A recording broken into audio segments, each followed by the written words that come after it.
digital power for a greener world. Huawei Fusion Solar Smart PV business is growing quickly, helping generate solar power all around the world.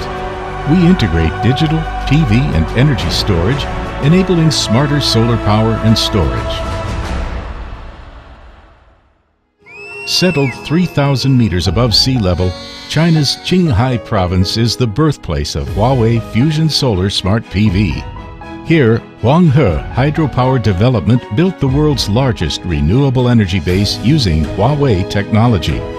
6.4 million square meters, 860,000 PV modules. Tongwei and Huawei created a new way to generate clean power alongside green aquaculture. Our Fusion Solar Smart PV solution uses potential-induced degradation, suppression, and residual current device technologies. It prevents PID from affecting PV modules in humid environments, such as floating solar plants, and protects O&M personnel from the risk of electric shock. At Singapore's floating PV plant, the biggest challenge is corrosion in a hypersaline environment. Huawei Smart PV controller is made of rust-proof aluminum plates with highly weather-resistant surface coating. The product passes the most rigorous IEC 60068 salt spray test, making it reliable even under these harsh conditions. There are numerous utility-scale plants around the world that use idle resources such as marshes, hills, and lakes. Huawei works with global partners on the journey to a green and bright future. Distributed PV is popular around the world, and the rooftops of large buildings are ideal for PV installation. All over the world, from snowy Scandinavia to islands in the Indian Ocean, schools are generating green energy. Installing rooftop PVs in schools isn't just a great way to generate clean power, but also teaches students about environmental protection through concrete actions. Santiago de Chile Airport is one of the largest in South America, looking to become more energy self-sufficient. It uses the Huawei Fusion Solar Smart PV solution for highly efficient, safe, and reliable power generation. Ordinary citizens can also generate clean energy through residential PV. Huawei Fusion Solar Residential Smart PV solution harnesses the abundant sunlight in the Mediterranean to supply energy to Italian households. Huawei's Smart PV controller and optimizers are installed on residential rooftops in Lahore, Pakistan. They yield 5% more energy. The PV self-consumption rate exceeds 85% using Huawei's Smart String Energy Storage System. As more than 140 countries join the carbon neutrality initiative, energy storage is critical. Shenzhen International Low Carbon City is China's first nearly zero energy facility that uses Huawei's Energy Cloud and C&I Smart PV solutions, slated to become a best practice among global carbon peak and carbon neutrality projects. In Japan, from the extremely cold city of Eniwa, Hokkaido, to the humid Koyu district in Miyazaki, Huawei Fusion Solar Smart PV and ESS solution outperforms expectations. In June 2021, a quarter of China's counties were the first to begin a county-wide rollout of PV projects. Huawei actively participates in the projects and helps Xiangcheng County build a benchmark pilot.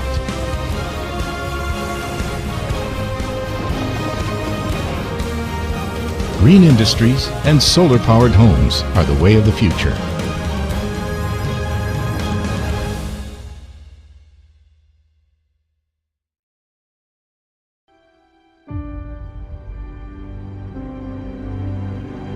Billions of years, human beings have grown from nothing. From ignorance to wisdom, from backward to advanced. Technology illuminates our world. It changes the way we connect, enables us to live and work freely, and drives us to explore the unknown. Energy, the cornerstone of everything, leads to all things sensing, connected, and intelligent. Power up the science and technology and lights up the future. Huawei Site Power Facility strives for the goal of simple, intelligent and green. In pursuit of simplicity, we polish every details.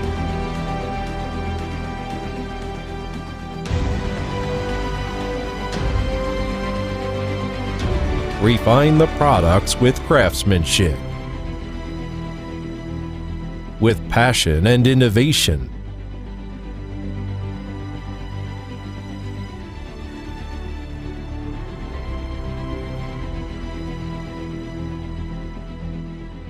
We aim to create possibilities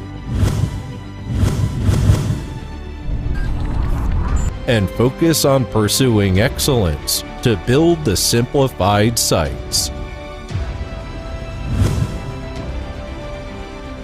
Paying tribute to the past, we are passionate to embrace new trend, to build the sites with extensive intelligence. We surpass the traditional limits, pursuing innovation, aiming to build the green sites. We never stop innovating and optimizing towards the future. In exploring the integration of telecom sites with social sites, every exploration will create infinite possibilities. Every breakthrough will drive our transformation into a new era. Huawei Site Power Facility, always accelerating innovation.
Huawei Digital Power converges power electronics and digital technologies, delving deeper into digital power for a greener world.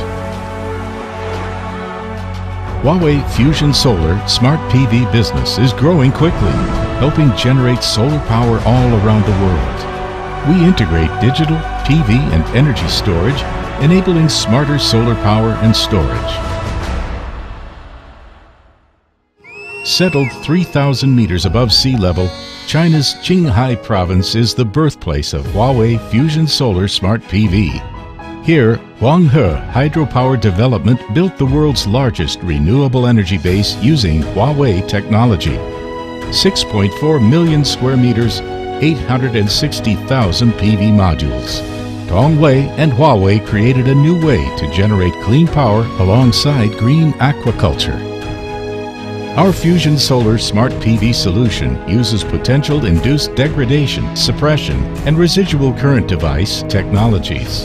It prevents PID from affecting PV modules in humid environments, such as floating solar plants, and protects O&M personnel from the risk of electric shock.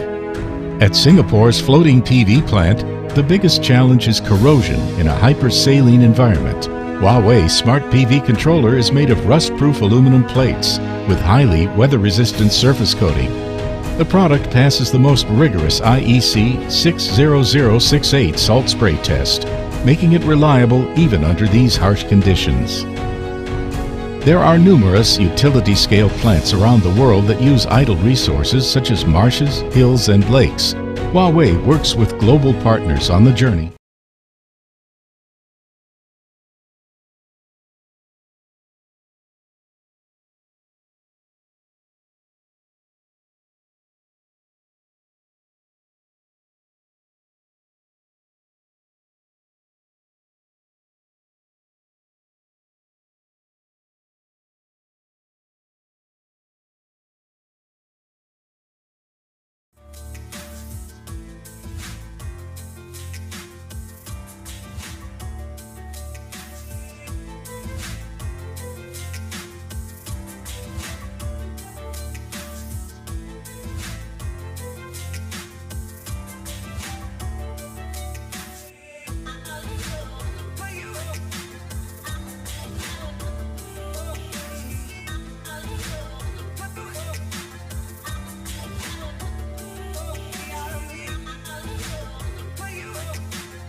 The Global Digital Power Forum will start in 3 minutes.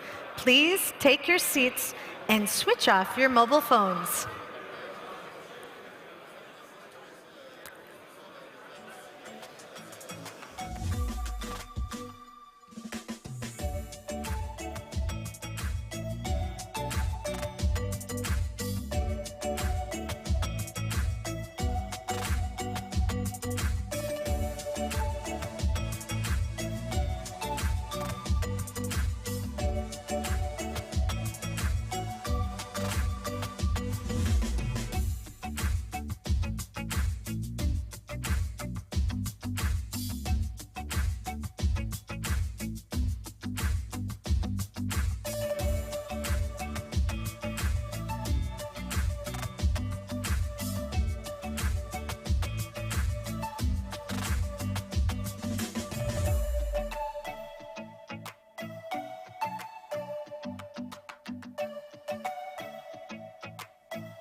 The Global Digital Power Forum will start in 1 minute. Please take your seats and switch off your mobile phones.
Hello, world.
Distinguished guests, ladies and gentlemen, good afternoon, and welcome to Global Digital Power Forum 2023.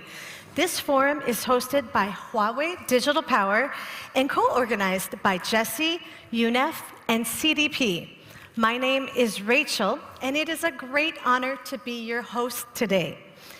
Nearly 400 leaders and experts from leading telecom data center operators and authoritative organizations around the world have come to the forum today. Thank you for joining us. And also, thanks to our remote guests as this is being streamed live. First, let's invite Charles Young, Senior Vice President of Huawei Technologies, President of Global Marketing and Sales Services of Huawei Digital Power, on the stage to share his thoughts of how to enable operator success among the global transition to carbon neutrality.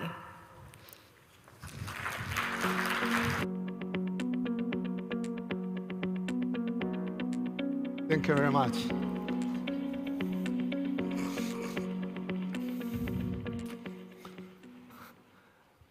Ladies and gentlemen, good afternoon. I'm Charles Young, the president of the Marketing Sales Service of Digital Power Company. So today, carbon neutrality has become the trend. So for telecom operators, they have the target to reduce the carbon emission. At the same time, they need to drive the business growth. Huawei, as a long-term strategic partner of operators, we would like to utilize the digital technology, innovative technology to help operators to achieve all of these targets. So we can see once the carbon neutrality becomes a target for everyone, now more than 132 countries have committed to achieve the carbon neutrality by the middle of this century. This will cover more than 80% of the world population and 88% of the carbon emissions. I think today we can see major economies have launched the policy to enhance investment in the green industry. EU released the Europe Green Deal, setting up 7 actions to the green industry. And they plan to invest $1 trillion in the coming 10 years. And the US rejoined the Paris Agreement 2021. And they would like to spend $2 trillion to boost investment allocated toward carbon neutrality. So Huawei, we will play very proactive actions during this process while embracing all of these opportunities they present. So once the global try to pursue the carbon neutrality, and the market become much more complex than before. So operators are facing 3 challenges today. The first challenge is for the carbon emission. As we all know, ICT infrastructure are consuming more and more energy than before. It will make it very difficult to bridge the gap of the carbon emission reduced target. By 2030, the operators' network and the data centers will consume 3 times energy than they do today. It will reach 2 trillion kilowatt-hour.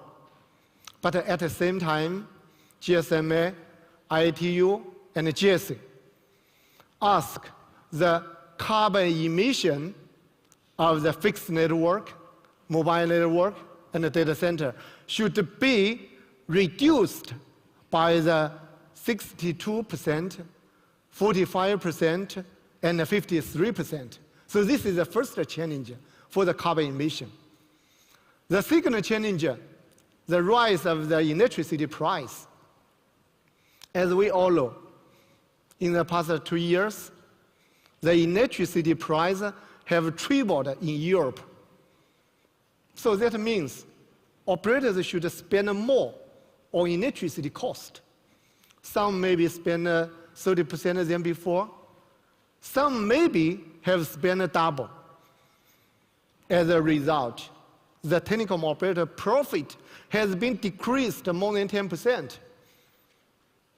Then the third challenge is business growth. I spent more than 24 years in the ICT industry. We can see today operators' wireless network cover almost all the end users. So today it's very difficult to drive an operator business growth from the wireless network. But we firmly believe in the way to the carbon neutrality. There are a lot of opportunity for telecom operators, 5G and IoT. They can utilize this technology to issue the problem of the energy systems and create the value for themselves. So as I mentioned, I think this page is most important. As I just mentioned, although operators face a lot of challenge, what's the suggestion from Huawei? We think operators should shift from the energy producer, energy consumer, to the energy consumer and energy producer and energy enabler. They can utilize the innovative technology to drive each watt to power more bit, to improve the energy efficiency. This is the energy consumer. At the same time, they can utilize the green energy generated by deploying the PV systems in their sites, in their campus. At the same time, they can utilize their site energy storage system to participate the peak shaving and frequency regulation of the grid. And at the same time, operators can utilize the digital technology to enable the energy system, to utilize the bit to manage watt, to make the energy system much more stable than before. So I will introduce one by one in the coming slides. First, for the energy consumer, we can see operators should build green network, sites, and data centers to improve the energy efficiency and reduce carbon emissions. For example, for the green network, we think that intelligent scheduling will be deployed for the operators' wireless network so that operators can shut down some components like AAUs when the base station is idle. It will help the site power reduce from power consumption, reduce from the 300 watt to 10 watt. Make the 0 bit, 0 watt target possible. And for the site, green site, we can for the green site, we can simplify them from the room to cabinet, from the cabinet to the poles. It will help the site energy efficiency improved from 60% to 97%. Give one example for this one, for this practice. One 10 kilowatt site with this support can save 10,000 US dollars per year and can reduce carbon emission 30 tons carbon emission. So it's very useful. And for data center, green data center, we all know data center consume a lot of energy. For example, last year in China, it consumed 2% of the national energy. So we know cooling system occupies 30% of the data center energy needed. So with Huawei eye-cooling technology, it can help the data center to reduce the PUE from 1.45 to 1.15. We can see that happened in Ireland with Huawei eye-cooling technology support. 4,000 racks data center can save more than 14 million kilowatt hours. I think it's a big save for the operators. So this is for the energy consumer. And for energy producer, we think today is an opportunity for operators to become the energy producer. For example, globally, operators have nearly 7.5 million sites, and which will emit 100 million tons of carbon dioxide each year. If we deploy the solar system in these sites, it can help to reduce the carbon emission. I give one real practice and example to all of you. Turkcell, the leading operator in Turkey, they deploy the solar panel system in their sites. Each site can produce 12,000 kilowatt hour each year, and can supply 70% energy of this site needed, and can reduce the 7 tons the carbon emissions. At the same time, for the energy production, like the regulation, because we all know today the grid will become unstable if it takes on high proportion renewable energy. So it will make bigger gap between the peak and off-peak energy price. So we firmly believe the peak shaving and the frequency regulation will become most important opportunity for telecom operators. Because when, for example, operators can store energy when the price is low and can discharge power during the peak price period. In China, Hangzhou, with such a kind of the strategy, the staggering energy usage, it will help operators save 20% the power consumption, and for each side, it can save about nearly $800. And as I mentioned, for the side storage energy, it can become the VPP, the part of the VPP. And it can be scheduled as an adjustable energy node. To operate its own, we have opportunity to earn money, to drive a business growth. For example, in China, Shenzhen government is encouraging operators to build the side energy storage systems, not only supply power for 5G, but also participate the peak shaving and the frequency regulation of the grid. And the government gave $1,000 for each VPP site. So I think once the operators become the energy producer, it not only help reduce the carbon emissions, but also benefit our business. And last one, we think our operators can become the energy enabler. We can utilize ICT technology and digital technology to ensure our energy system network become much more safe, much more stable, and much more efficient. For example, as we all know, although renewable energy has become trend already, we firmly believe conventional energy will play important role in the foreseeable future.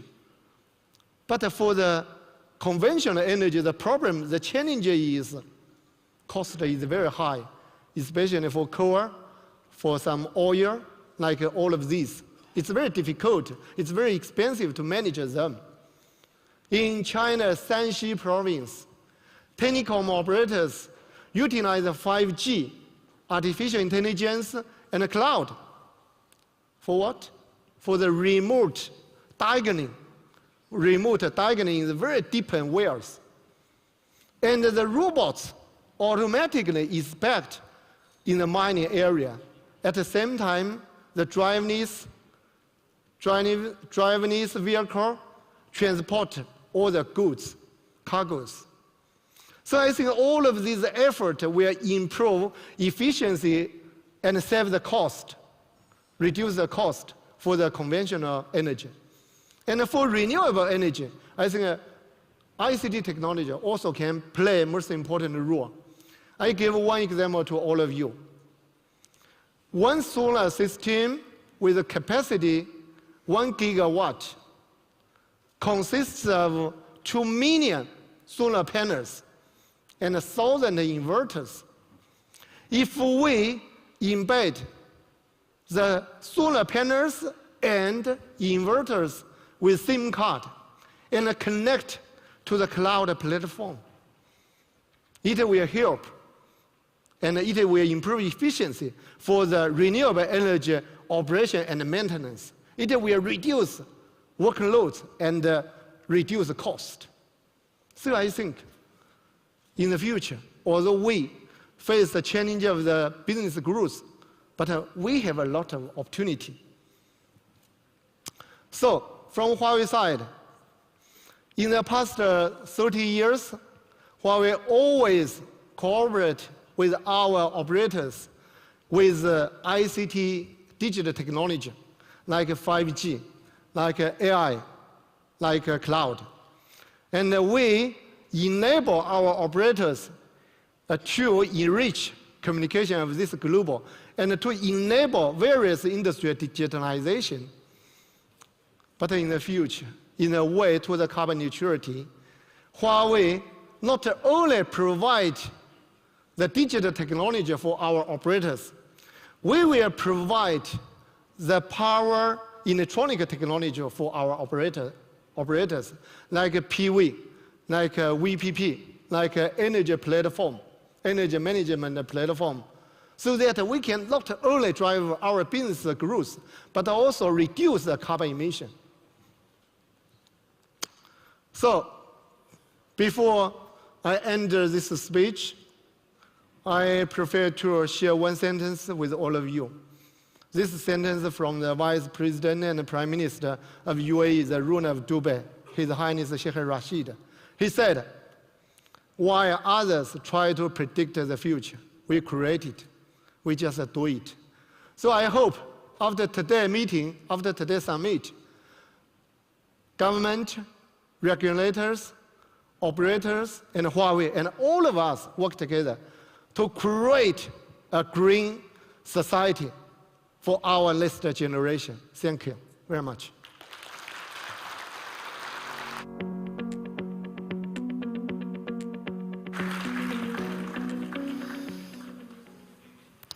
Thank you, Mr. Yang, for your inspiring speech.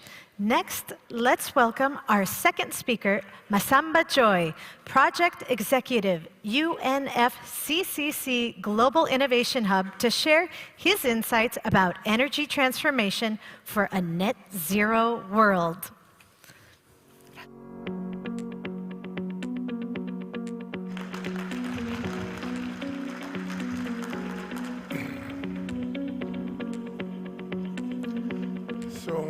Good afternoon. I would like to start by thanking Huawei for the opportunity given to us to participate to this very important forum. I'm very pleased to be here with you. So I will start saying that the purpose of the energy transition is the achievement of the Sustainable Development Goal 7, which is affordable, reliable, sustainable, and modern energy for all. This is the purpose. Now, the solution to achieve this goal have constraints. They need to be aligned with the 1.5-degree goal.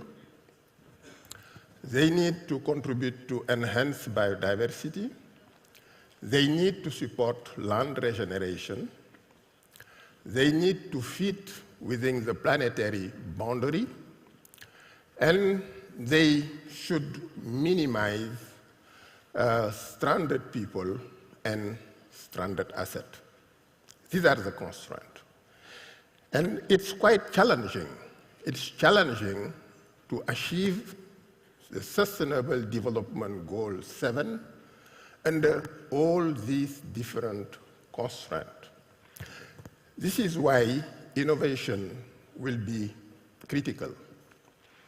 But innovative technology alone will not suffice. Yes, innovative technology are key instruments for that, but they will need to be integrated in a cluster with innovative policy instrument, innovative financial instrument, innovative business model, innovative cooperative approach, and also innovative product coming from the culture and creative industry, because this is also about changing behavior. So innovation will be key. I would like here to summarize so that we get the narrative correct. The purpose of the energy transition is the achievement of SDG 7. It is focusing on the people. We want people to have access to affordable, reliable, sustainable, and modern energy. The constraints are related to climate, environment, and social. And the means to get there is innovation. Now, how the ICT sector can support this energy transition?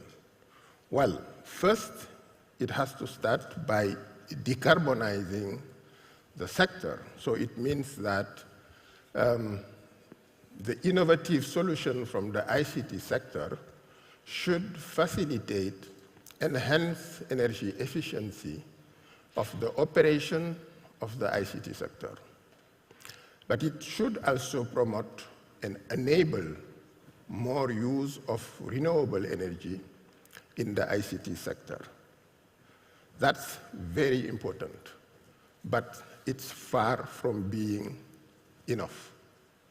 As I have mentioned, the purpose is people. So it means that the ICT sector, to fully play its role, need also to contribute in enabling enhanced access to energy for all.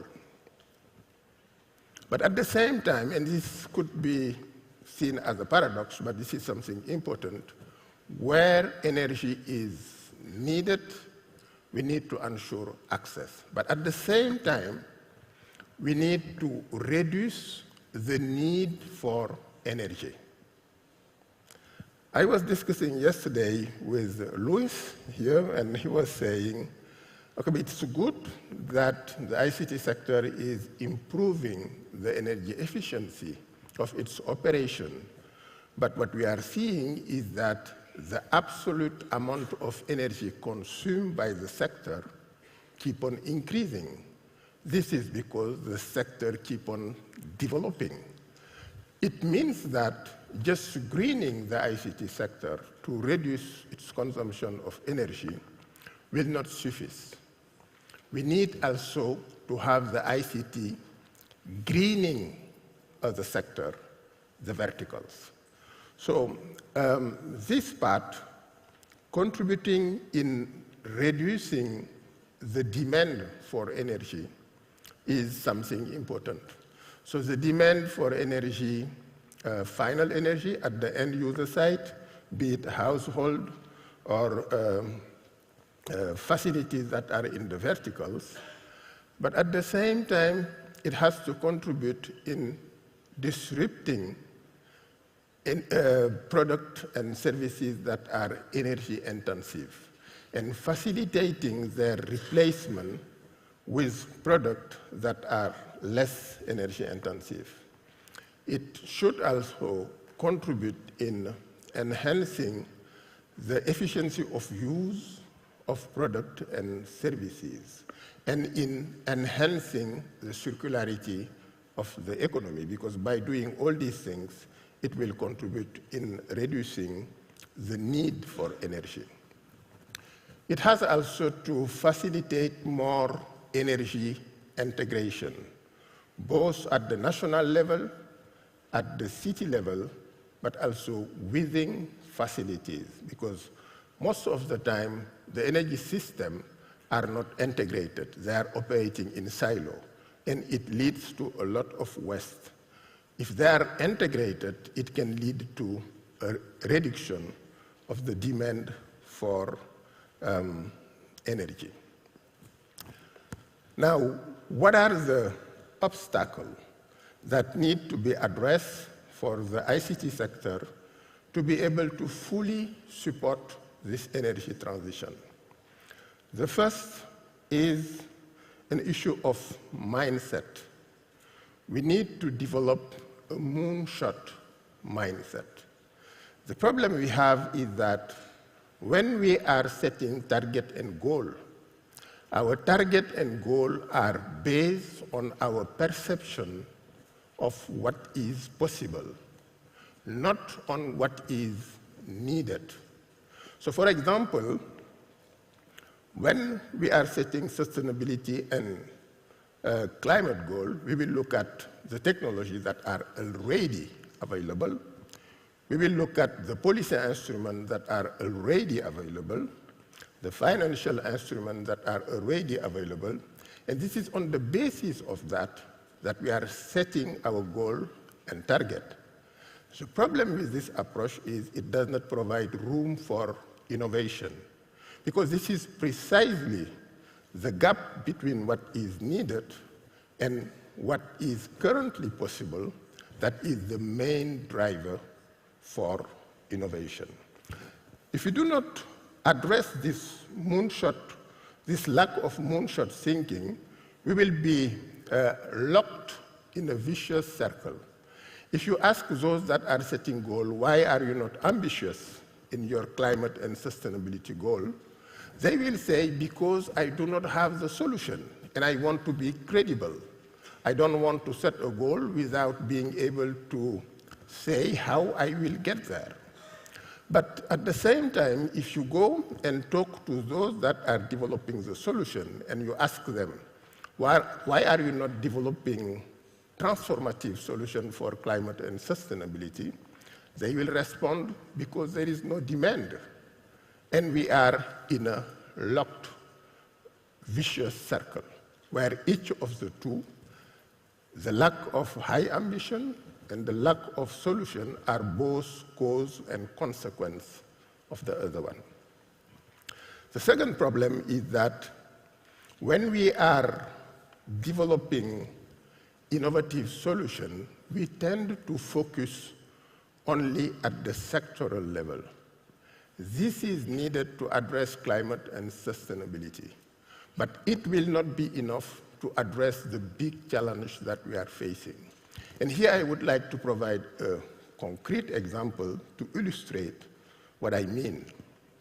If you talk to the mayor of a city which is trying to decarbonize its city, and you ask him, how will you go about it? They will have a sectoral approach. I will work on building, I will work on transportation, I will work on waste, and so and so. And if you ask them, what will you do on transportation? One of the first solutions that will be put on the table is the replacement of combustion car with electric vehicle, which is very much sector focused. Again, that is needed, but these are only incremental improvement. The question we need to ask is, why do we need car at the first place? Because replacing combustion car with electric vehicle is good, but having less car is even better. So then the question is, why don't we use innovation to develop solutions that will allow us to address the need for mobility with less car? For example, using innovation for smart cities that are complete and compact, so that all the services and products that are needed are available at walking or biking distance. But we can even go one step further and say, why do we need mobility at the first place? Because mobility is not a purpose, it's just a means. The purpose behind mobility is access. We want to be mobile because we want to be able to access product and services. Then the question is, how can we leverage innovation, including the ICT product, to be able to access product and services without being in the obligation to have mobility? So for example here, concrete examples are telecommuting to replace trip to the workplace, or teleeducation to replace trip to the school, or online shopping, or digital municipal services to replace trip to the city hall. So we can see here, the point I'm trying to make is those solutions of the ICT sector that are going back to the core human need, here the core human need of access, are the most transformative one. So we need to work on sector, but we need also to go back to the core human need. The product from the sector are satisfying, and explore how the product of the ICT sector can satisfy this need in a way that is aligned with the climate and sustainability requirement. Finally, an important point is collaboration. We cannot achieve the energy transition without collaboration. We need to have more collaboration among nations. We need to have more collaboration between the private and the public sector. We need to have multi-level climate action within nations, with the national government collaborating with the subnational, and we need to have collaboration among ICT companies. Thank you for your attention.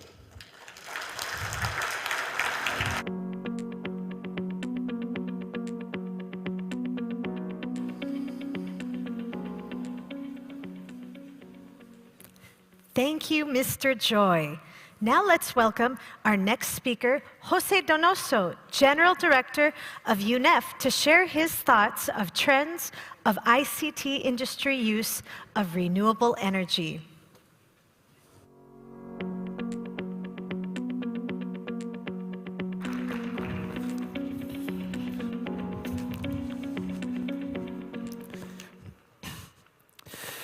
Hao, good evening. Buenas tardes, buena tarda to everybody. Oh my God, what light. I am here to speak with you about that you, the people that work in the ITCs, enterprise, you need PV. And the people from PV, we need the digitalization. We need ITC companies. We are an interesting couple that must finish in a wedding, and a happy wedding for everybody. Mr. Yang says before that we need to create the future. We can together create the future. And I will try to explain you why. In this moment, for everybody, energy, electricity price, climate crisis, emergency, climate emergency, are words that are quite familiar to everybody. In some cases, too much familiar in the last 2 years. Are part of the main titles in all the newspapers, in our concerts, from economical point of view, or for climatic, or even the survival or our race in the future. But the good part of this story is that for all these problems, or for part of the solution, is implemented by PV technology. Economic sustainability, we are at the most competitive way to produce electricity with good reserve. Energy independence, that unfortunately we hear in the last year many times too. We are endogenous resource that give independence to the countries and give energy independence to the companies. Job opportunities, we create employment. We create one opportunity, a very interesting opportunity for many countries. We are changing the world. In the past, the electricity, the production of the energy, is associated with the industrial revolutions. Every change in the source of energy means a new revolution. We are now, maybe, I believe, in the fourth revolution, related with energy, with electrification by renewable energies. And we have something very important to add in this revolution. Until now was key, the control of several areas of the world to control this source of electricity. The areas where is produced the coal or where is produced the oil. But with the renewable energies, you don't need to control any area because everybody has sun or wind or both. The important is to have the technology, and PV technology is flexible, is cheap, is easy, is available for everybody. That means we are changing the world from the geostrategy to the techno-strategy. It's an important change that could help the world to be more peaceful, because it will not be necessary to control several areas of the world. And more, for some countries, as is the case of Spain, or many areas in the world, that have a good sun resource, that change the story. Because these countries will have the possibility to have a competitive advantage in the price of the electricity in relation with other countries that have not the same resource or not the same availability of the land for introduce a scale economy. In my country, here in Spain, we are seeing the first investment in industrial and manufacture intensive in electricity that came here because we have a cheap PV electricity. Next Friday, I will be in the inauguration, in the first stone, in the installation of the first stone of a manufacturer that will create in rural areas, in a rural area of Spain, Trujillo, 1,000 employees. It's an industry of manufactured diamond. Why came to Spain? Because we have PV. We have a cheap PV. We are changing the world. And, not forgot, climate emergency. We need to change. We need to fight against the emergency, the climate emergency. We need a clean technology that helps to reduce CO2 emission as PV. In all these factors, you are too. How I will explain later. The European Union perceived that, and then in the last year is constantly introducing targets, new targets to reduction of CO2 or to increasing renewable energies. The crisis of the last years show to the European Union that must increase the target to 2030 of reduction of the CO2 emission in a 44% to a 55%, and to increase the participation of renewables from the 32 to the 40%. In Spain, too, we have our national climate and energy plan that have a target that in 2030 will have a 74% of electricity produced by renewable energies. But this year, the Spanish government will start to rethink this plan, and in relation with PV, change the target that this 74% means 30 gigawatts of PV, and probably they will increase this target of 30 gigawatts to a target between 55 or 65 gigawatts, plus self-consumption.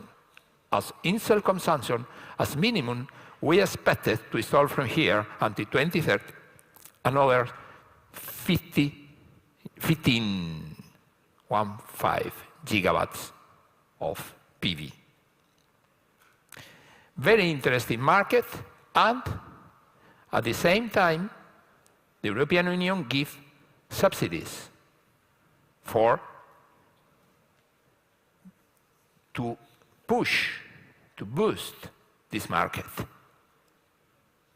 In Spain too, but not for utility scale, are competitive in itself. But there is, if you wanted to install self-consumption in your units, we have one program that has 1,500 million of euros of the government dedicated to subsidies in self-consumption for industrial, for service, or in your own houses. It's good to give a sample in your own home. ICT operators must not remain outside of this movement. ICT is one of the more important emitters of CO2, more than the aviation industry. There are several figures, but can say between 2% of the 4% of the whole emission of CO2 came from ICT. Then you have a responsibility with the society, an important responsibility to reduce your emissions. And from the economical point of view, electricity prices rising is cause of volatility, problems of digitalization. We see how much were increased the electricity prices in the last years. In the opposition,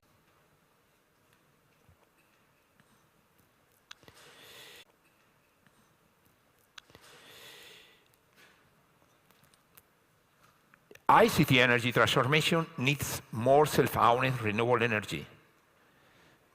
You need to generate your own energy, storage your own energy, and hydrogen. Hydrogen is another possibility to have, with the surplus of the PV, to obtain the green hydrogen that will allow us to produce the fuel that will not be possible to arrive to the end use, that will not be possible to respond at the need with the electricity with this hydrogen. Hydrogen is the way that really will help us to arrive to the 100% decarbonization. Oh my God. What are the possibilities that you have in this moment to be related, to produce, to be related with the PV? What are the business models that you can afford? One is here, purchasing green tariffs, purchasing renewable certificates. But you can go in a more competitive way, more ahead, directly signing a physical PPA or a financial PPA, a bilateral contract, power purchase agreement, or on-site models as the self-owned, the self-consumption. You can do very easy and very cheap and important tax reductions. Competitiveness. The competitiveness of renewable energies in this moment was show how the PPAs have to substitute, replacing the subsidies, are replacing the subsidies. Spain is the most interesting case. The most of the project were in the last year, the most of the PPA signed in the last years in Europe were signed in Spain for this competitiveness of the electricity produced in our country with renewable energies. Some examples. Companies can build long-term partnership with producer. For instance, what's this example of Orange inks PPA with total to back 80 megawatts of new French solar. Another example, you can step in investing in renewable energy behind the meter, self-consumption, as this example of Turkcell. Another, renewable energy open new monetization opportunities, new business opportunities for you. And this is the most challenging, most interesting. The possibility to put together digitalization with PV, with change in the transport modes, can go and one future that really we can create together. The surplus of the self-consumption, the smart grids with digitalization, with demand-side management, can create that is called smart cities, smart islands, a new way to produce electricity to give answer to the needs of the consumers, fully different that we have known until now. And this is something that we only can build up together, PV sector and ICT sector.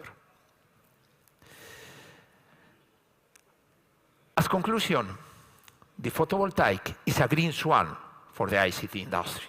Until now, we are hearing the last year a lot about black swans. That means phenomena, events that we has not forecast, were not predicted, and affected in a negative way our economy. But I would like to speak about PV as a green swan, something positive, a new business opportunity that at the same time allow you to be green, to help reducing the climate change, but at the same time create new opportunities of the business for you. Very interesting opportunities that only you can take profit. As conclusion, the driver of the market has ceases to be the environment, to be the competitiveness. This is the real driver of the market in this moment, the global scale. Photovoltaic has become a clean, renewable, but especially a cheap solution. Self-consumption is generating a new economic space worldwide that can place the citizen in a central role, the citizen and the enterprises, in a central role when deciding the type of energy to use, complementing the conventional electric model, but every time with much more importance. Last year in Spain, we installed 3.7 gigawatts of utility-scale PV plants, but we installed 2.5 gigawatts of self-consumption. Practically, we are in a balanced situation. It's an essential step in the transition of a CO2-free economy.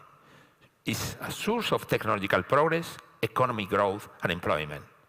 An important opportunity for telecommunication companies both to position themselves as companies committed to climate emergency at the same time that you develop new business model. Let's go, I repeat, to create the future together from today. Thank you.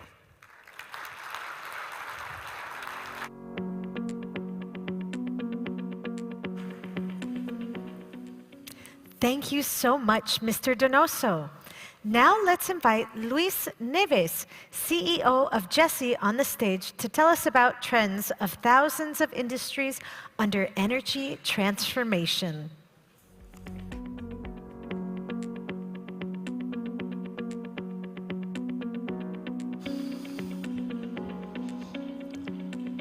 So, good afternoon, everybody. Thank you for the invitation. It's a pleasure being a partner with Huawei to organize this event. I will have a slightly different presentation from the previous speakers. First of all, a short few words about Jesse. We are an industry association in the digital world with a clear vision, which is about fostering digital innovation responsibly to transform the world for good. So we work in our association in what I call the intersection between digital and sustainability, and we have been doing this for the last 25 years. Now, this is the level of the challenge that we have. So if you look at this slide, you can see the contribution that each sector needs to give to achieve the 1.5 degree in 2050. Now I have a question for you. How many of you think that we will achieve 1.5 by 2050? Only the United Nations. And they are wrong, because say goodbye to the 1.5. This is already gone. which is a problem that we have, a huge problem that we have, because we are creating a world, or actually we are destroying the world that should be in place for our future generations. So we all here have a huge responsibility. We need to move away from the words to accelerating the action towards the 1.5. But we already missed this target. This is already gone. If we are lucky, we might be at the 2 degree. So we need to undertake action. We need to decarbonize very fast. We need to measure. We need to set targets. We need to transition very, very fast to renewables, more investment in renewable energies. Great presentation from Huawei, you're doing a great work. And we need to transform the supply chain as well. So these are things that we need really to accelerate. And we can do this with digitization. So Mr. Young showed how those technologies will be fundamental to support the energy transition. And without digital transformation, without these solutions, 5G, cloud, artificial intelligence, blockchain, IoT, we will not achieve that. And we need to drive this transformation process through the digital technologies. We need to harness the enabling potential of ICT to transform the world. Don't spend time to talk about the problem. Don't be worried about the 2% or 3% of the energy consumption of our networks. We are spending a lot of time on that. We need to spend our efforts on the enabling side, on the solution side. If you go to the climate convention, you talk about the problem. Masamba, we need to talk about the solution. That's where we need to go. And ICT is the industry that can do that. And this is a slide from one of our latest reports in GESI. Actually, this is from 2015. If GESI would do this report again now, the numbers and the impact will be much bigger.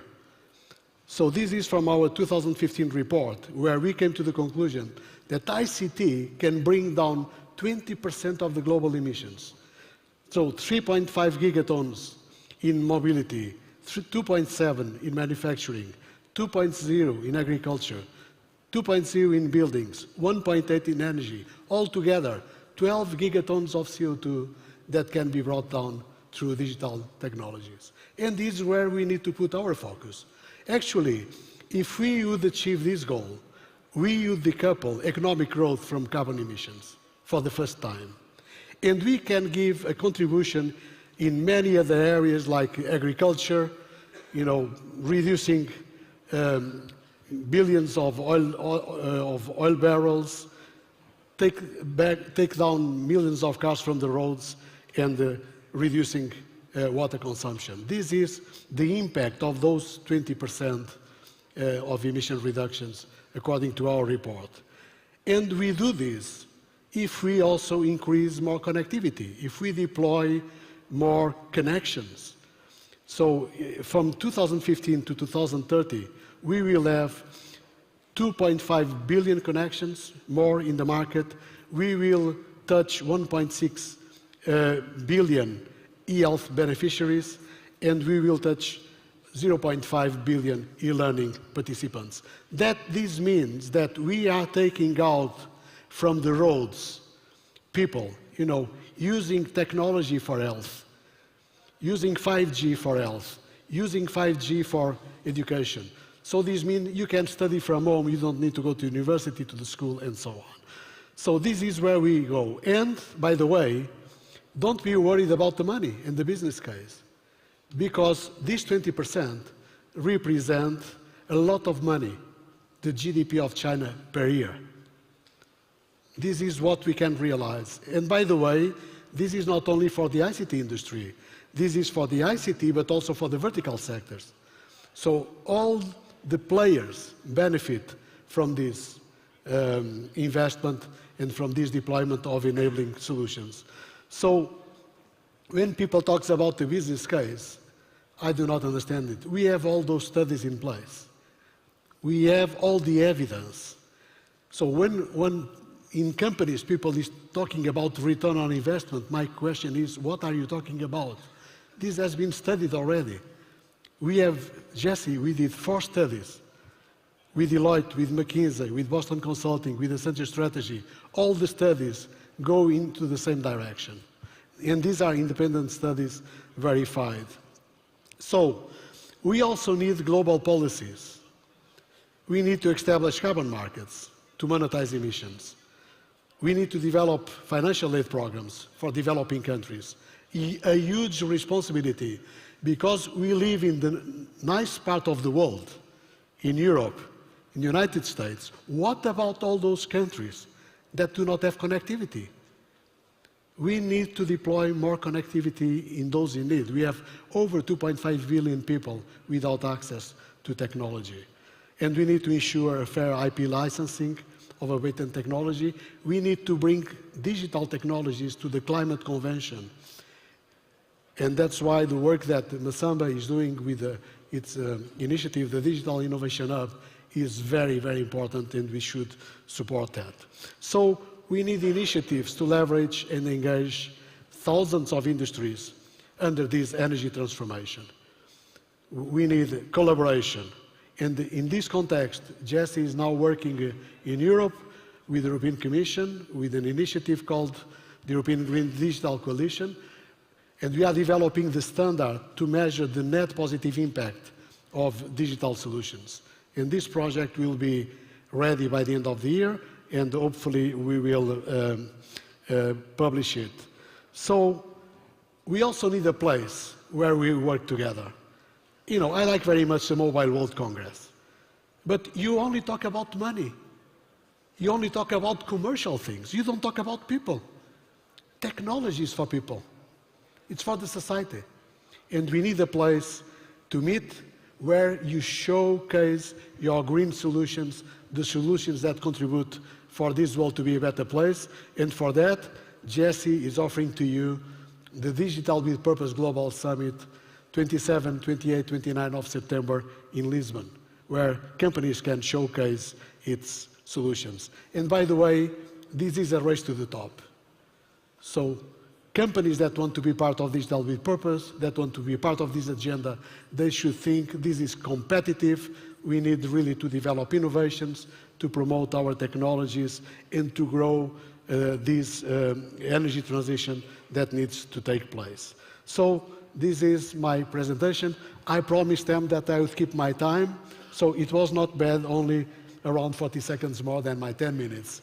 All the best. Thank you so much.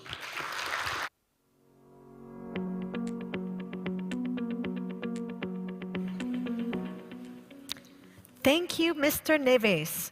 Our next speaker, President of the Site Power Facility, Huawei Digital Power, Yao Chuan, will explain how Site Power enables operators to build green and low-carbon networks.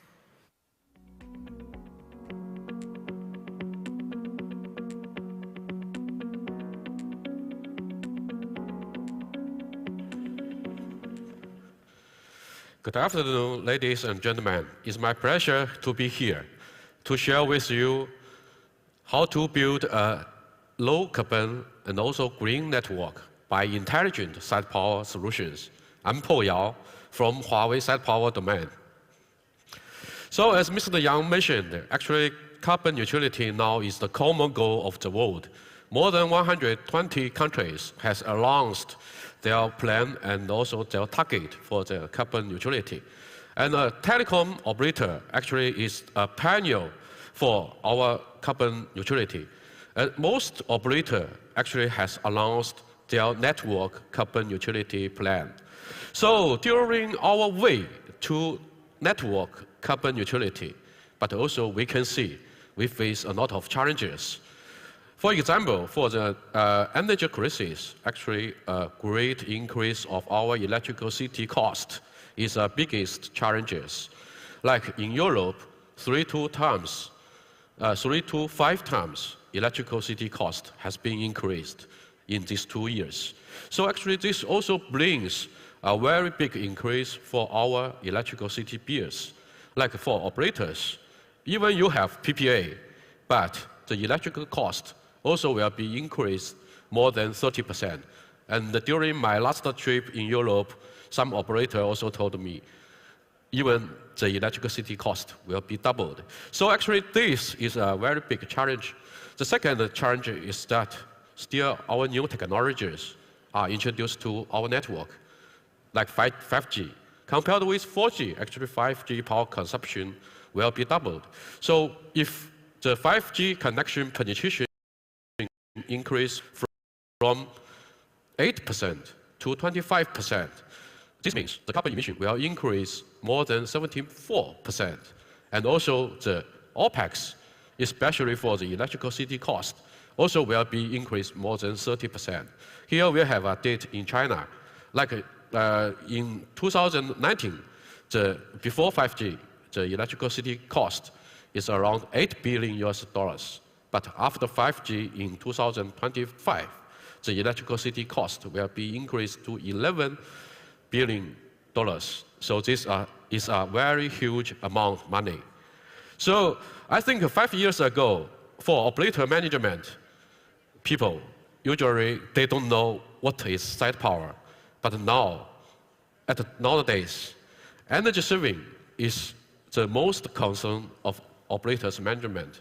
So for my domain, site power domain, our target is provide the innovative solutions to decrease the power consumption, to enhance the efficiency, to reduce the OPEX.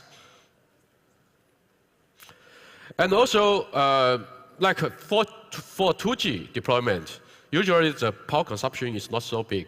You just expand your power capacity, your battery capacity is very simple. But nowadays, imagine 4G, the typical site load is around 5 kilowatts. But for 5G, the typical site load will be more than 10 kilowatts. So this means if you want to expand your power system to support 5G, you will add a lot of cabinets. Cabinets actually means high cost, not only the equipment cost. Equipment cost only maybe occupied just 30%, but more than 70% cost will be bring by site rent, by the engineering, by the civil works, and also by the electricity. So if we build 5G in traditional way, just add cabinets, add box, you will face a very big challenges. So here we suggest that for 5G deployment, you need to consider your target network, just like wireless network deployment. You need to consider what will happen in next 3 or 5 years. One-time deployment ready for 5G. And also, another target is that keep the same OPEX as 5G as 4G deployment. After we deploy 5G, keep the same OPEX as the existing network, not increase OPEX when we deploy 5G. This is another target. So how to achieve this target? We think two things is very important. Two technology is very important. The hardware, the site type should be a simplified site. And the second one is that we must have intelligent features to reduce our power consumption, to enhance our efficiency, and also to reduce our OPEX. So, and our target network to build our site power is very important for our 5G deployment. And also, intelligent, I think, is very important for site power, because previously, site power just as a hardware. But nowadays, for 5G, we think the high-density hardware, high-efficiency hardware is basic. We must introduce more intelligent features to our networks. So we think the intelligent is a key enabler for green and low-carbon network. So here we have three intelligent. First one is for our network construction. We need intelligent besides the simplicity. And also when we introduce the renewable solar power to our site, also you need to think about intelligent. how we can generate more solar power, how we can maximize the solar power's usage. And also for intelligent saving, as you can see, actually for our OPEX, usually we will use our intelligent management system to reduce the maintenance cost. But nowadays, we can, if we introduce the intelligent to our battery system, you will have more application. Just like Mr. Yang said, the virtual power plant. So we can, from the saving money to make money by intelligent. So for intelligent simplicity, actually, firstly, our site should be simplified. From room to cabinet to pole, we can see actually for room, the footprint is big, and also the efficiency is just 60% because you need AC air conditioner. So this site efficiency actually is very, very low. From room to cabinet, the efficiency can be enhanced to 90%, but we think it's not enough. The simplest side is the pole side. We can see actually by our blade power and blade battery, actually the efficiency can reach up to 97% because all the equipment is natural cooling. No need air conditioner, no need cooling system, it's natural cooling. So the site efficiency is the highest. And also the delivery is very fast. For this kind of equipment, you can deliver, install just in 2 hours. And also for cabinet, this year we will have new product. We call it e-MIMO power. The density can be enhanced 3 times. And also this is the highest power density system. And we can support 36 kilowatt at just 5U size. So the density is very high. And also we can upgrade our battery from 600 ampere hour at 32 units to just 12 units. So the battery density also can be enhanced 3 times. So this enables us just to use one cabinet. In some site, maybe you still need cabinet site. So this high density power and the battery enable you use just one cabinet to support all the system, 2G, 3G, 4G, and 5G. So this reduces a lot of rent cost, a lot of civil works. And for the pole side, actually this year we will have a very big power, blade power. One module which can support 12 kilowatts. So this means that for this one blade power, the capacity is like a cabinet capacity. And also for battery, we also upgrade our blade battery, lithium battery, from 50 ampere hour to 100 ampere hour. This means that the battery also is big capacity. So from the power, the battery, we can provide the capability just like a cabinet side. So this actually can reduce a lot of our cost for deployment. Besides the simplified architecture, we think it's not enough. It's not enough. Also, we will introduce the intelligent to our system. For example, actually, this high-density power system also is intelligent power system. Actually, it can support intelligent metering. For example, previously, if you want to know how much power consumption for your load, you need to install an additional meter. But for this power system, meter has been supported by this power. So no need additional meter to do the meter. And secondly, all the capacity of the breaker, you can configure by software. This means one hardware, you can support different capacity just by software configuration. So you can imagine, now you use like a 50 ampere breaker, but in future, your load increase, you need to replace the breaker. But by this intelligent breaker, you just do the software change. No need change for the hardware. And also, another important feature is that for this intelligent power, you can define your backup battery by different technology, by different sectors. So this will reduce a lot of battery investment. So for this intelligent power, we think can reduce a lot of TCO. Another question, maybe you can ask me, if I want to implement the intelligent power, we need to swap all the existing power or not? Here, actually, this year we will have a new product. We call it IDMU.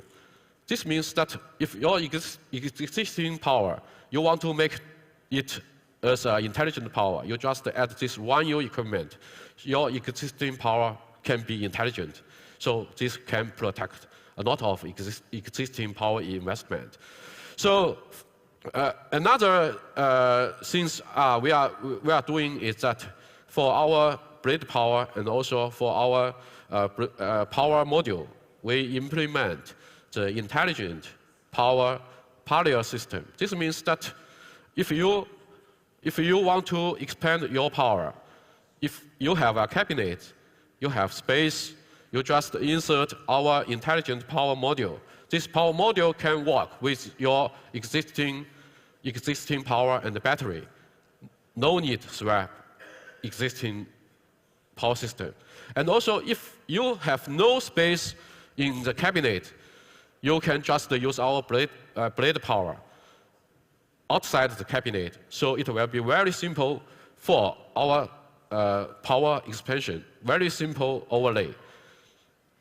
For example, actually in Thailand, use our outdoor blade power together working with the existing power system. It can reduce the site construction cost by 60%. It's very cost effective.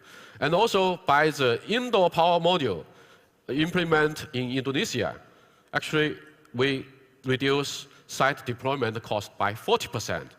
So this is a very effective solution. And also, actually, we can see globally, actually, we have a lot of region that the grid is not stable, even without grid. So how we can solve this problem? Usually, we will buy the diesel generator, the battery, and the power system, and provide the power. But the problem is that the LCOE, the levelized cost of electricity, is very high. Typically, the cost is around 0.6 US dollars. Actually, it's very expensive. So what we are working is that we introduce the solar, we introduce the energy storage, and use our algorithm to maximum the efficiency of the system. We can reduce the LCOE to around 50%. The LCOE is just only about 30 cents. And in this year, furtherly, we introduce new technologies. The LCOE can be reduced to less than 20 cents US dollars.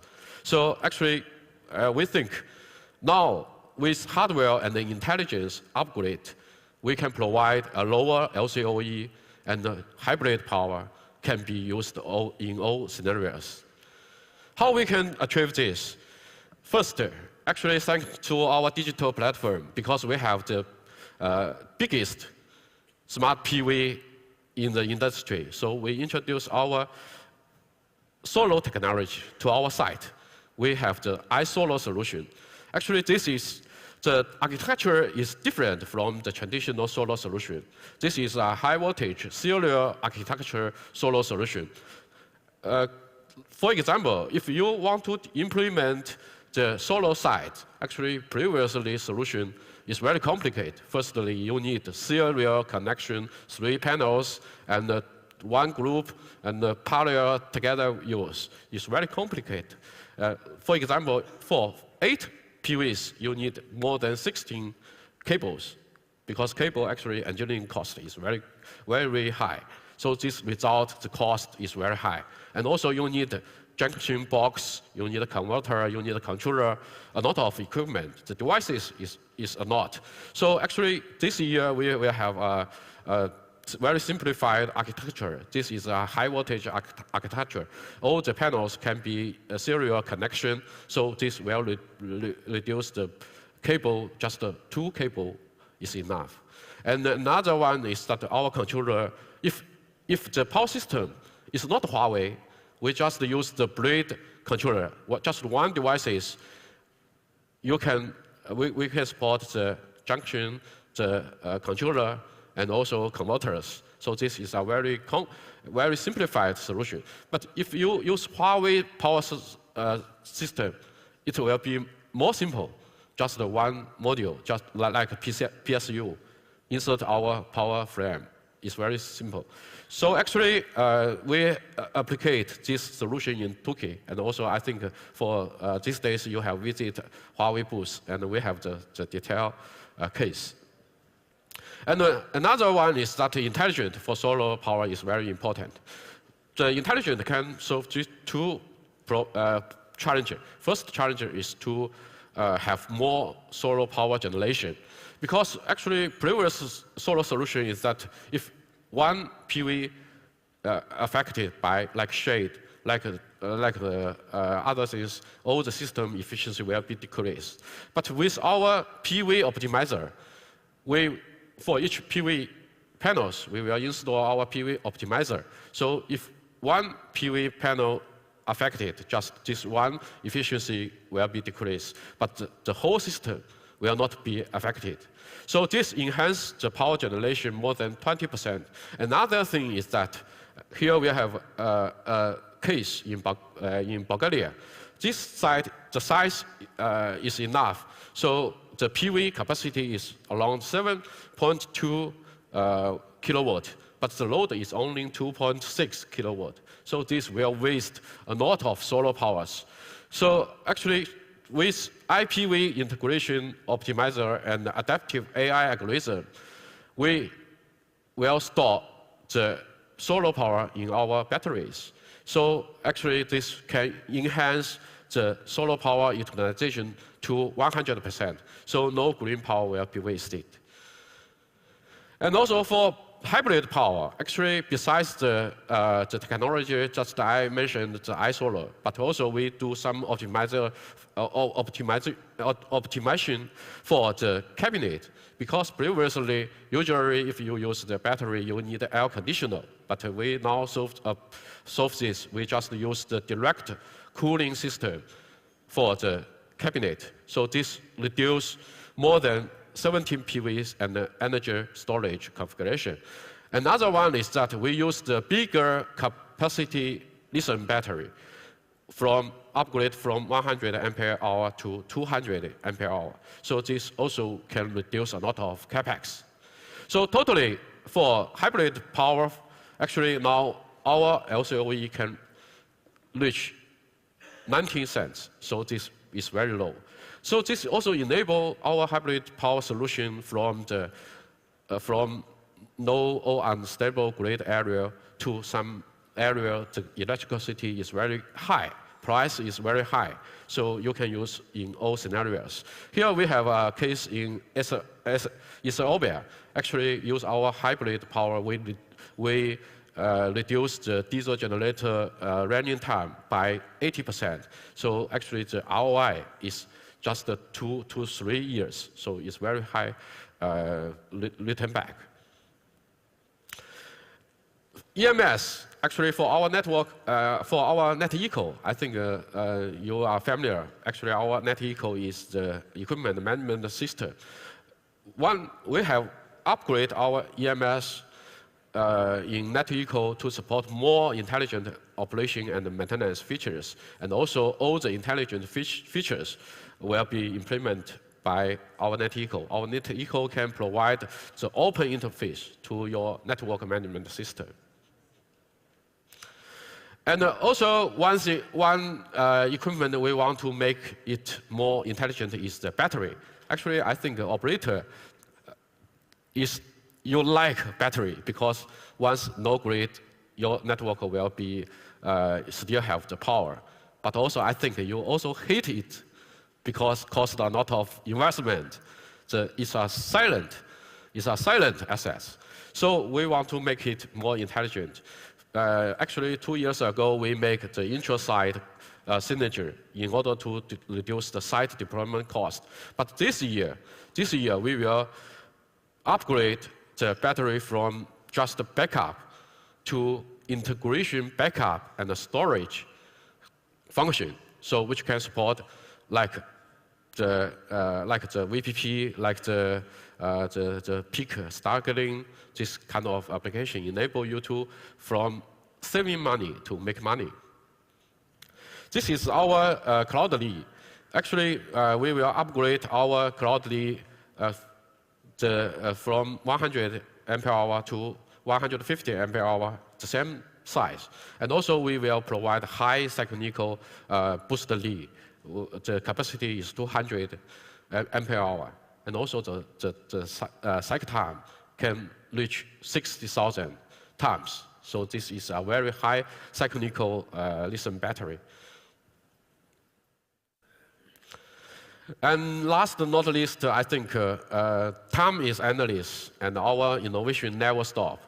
And for Huawei Site Power, we will continue to provide our customer innovative solution in order to build a green and low carbon network for us and our generation. Thank you very much.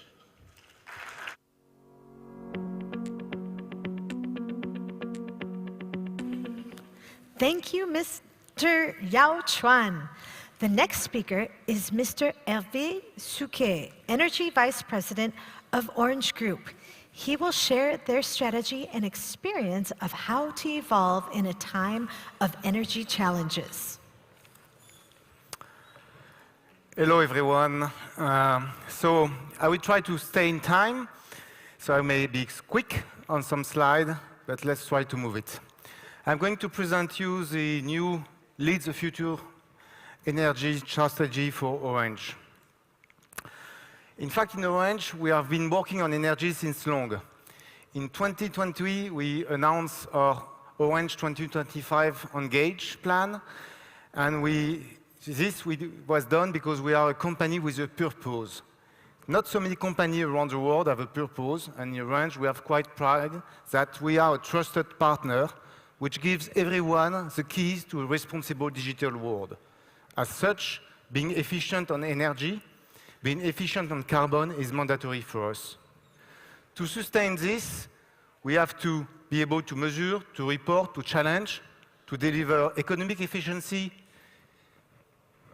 usage efficiency, and ecological performance. A few years ago, when we start, it was quite difficult sometimes to convince the CEO and CFO that this was important. But in the recent years, with what happens on energy, the CEO and CFO are coming back to us now saying, what can you do? Good news, we can do something. In order to do something, we have to understand the overall energy equation, and we have set up a complete set of governance enabling to drive all the energy aspects. From a strategical point of view, at group level, with the yearly strategic energy board, to a more operational view on a quarterly basis per BU and countries, to understand about energy purchase and how to drive it correctly, and to drive all this together. To support this process, we have set a very simple dashboard. 3 top KPI, one about economic efficiency, which is a ratio on energy cost on revenue.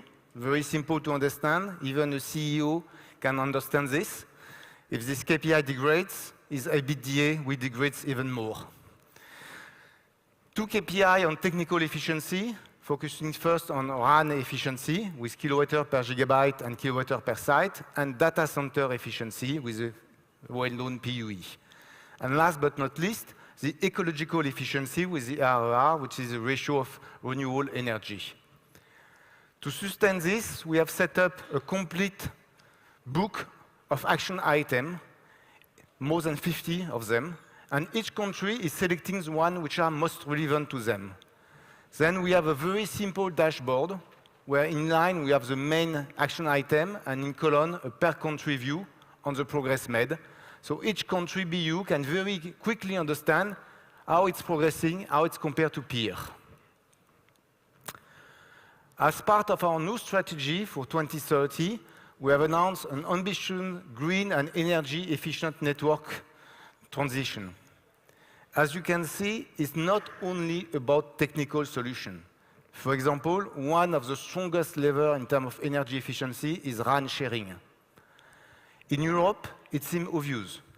But when we look to Africa, speaking of RAN sharing in Africa is something which is still today a strong challenge, where it's one of the most efficient tools to be efficient. We are also some other actions like legacy technology decommissioning. You know that in many countries in Europe, we already announced and commit to remove all the copper. It's a strong lever around energy efficiency. And then we have a lot of other actions. You can see them on the slide, more technical, you know them very well. One which may raise a question for you is nearly the last one, optimize field ops. You can say, hey, what's about energy? It's field ops. Just what I'm talking about this is because we are going to look at the global carbon footprint. Because you have to remind, our challenge is net zero 2040. Net zero means scope 1, scope 2, and scope 3. In order to be able to do this, we are also facing a regulatory challenge. In Europe, we need stable and available energy, stable price, affordable energy. For this, we are strongly supporting the energy European market evolution. We have been supplying our own position paper to the recent consultation on this, where we are supporting PPA, CFD, measures to enhance the availability of renewable energy, and so on. We need also to review the regulation. In most of the countries, the commitment associated to the license we have is you must deliver the best network, whatever. It's quite crazy, because if you look at this commitment, and also the customer survey like Ookla and so on, you must keep the network full operational on all bandwidths, even if you have no customer on it. But this is what regulation is asking us today to do. You are in the middle of the night, on the roadside, one car every hour. You must keep 3G, 2G, 4G, 5G, 5G on 4 bands, 4G on 3 bands, all open. Any good reasons to do this? Regulation. Let's work on it together. In Africa, we have additional challenge for this. The first one, we need to enable PPA, or more globally speaking, large-scale green energy project. In most of the African countries, energy is under monopoly, and there is no access to third-party players. We, as telco, we can have a key role in this, because we can be the tool to enable the financing.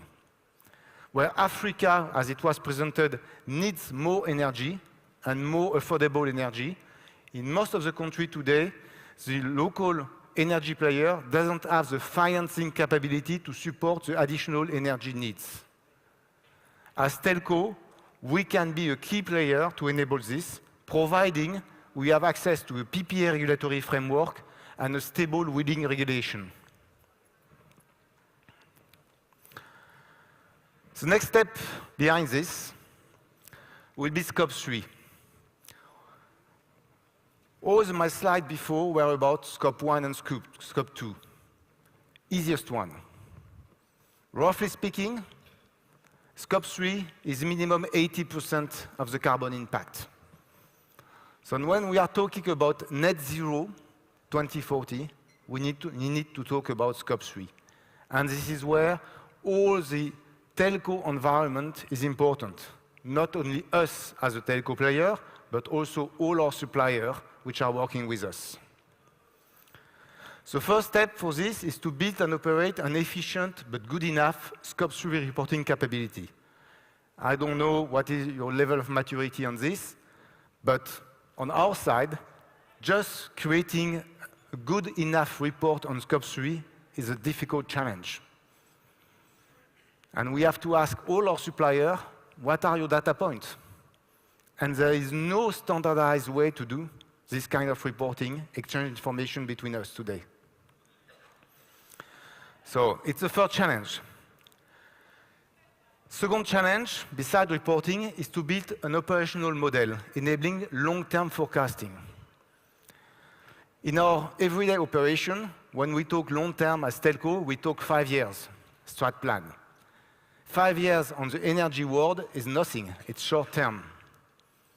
When we are talking about net zero 2040, the decision we have made before 2030 will drive the 2040 results. So we need to change our mood. We need to change our capability in terms of forecasting. We need to have models enabling to understand where to work, how it's delivering.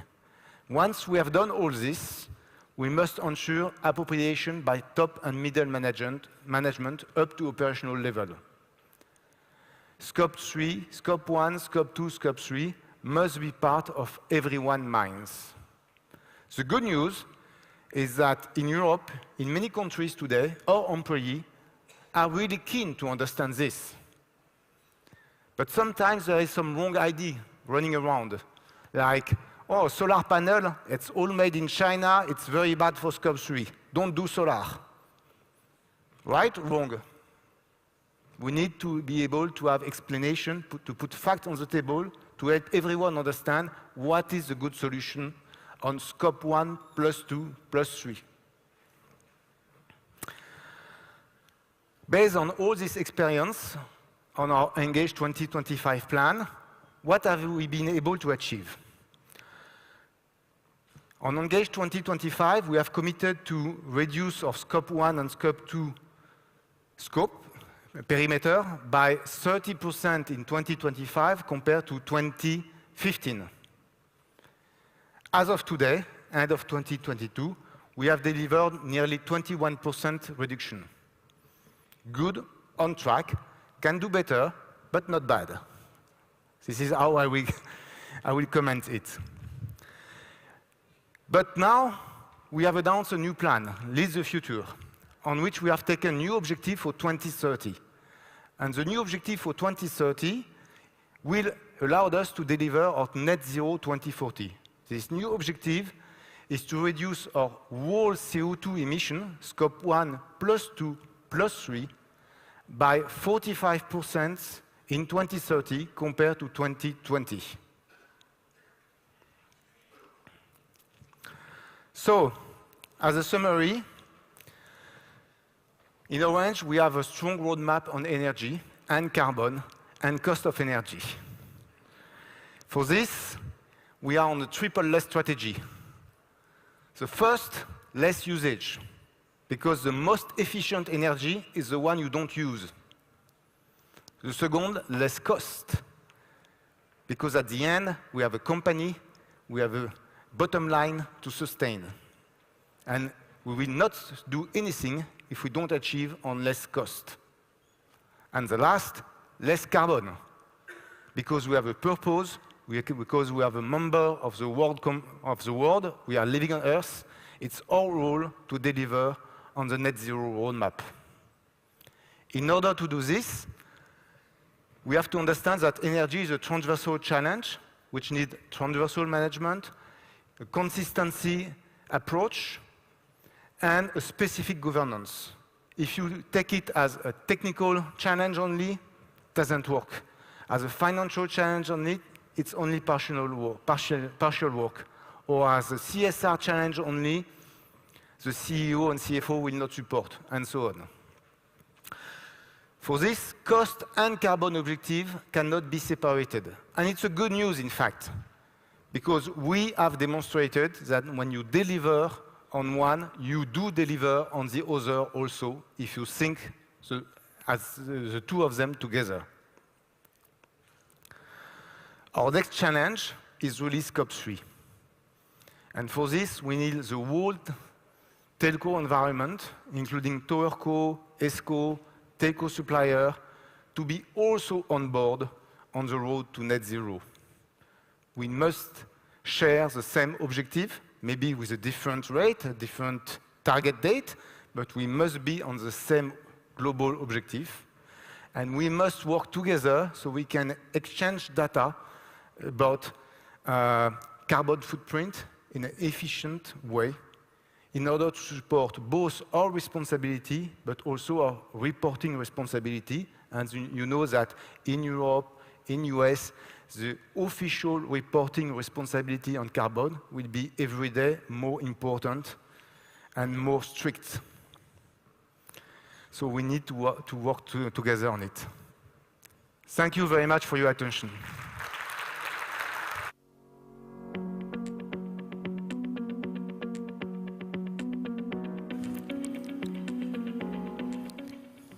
Thank you, Mr. Souquet. Towers play an important role on the path to a greener network.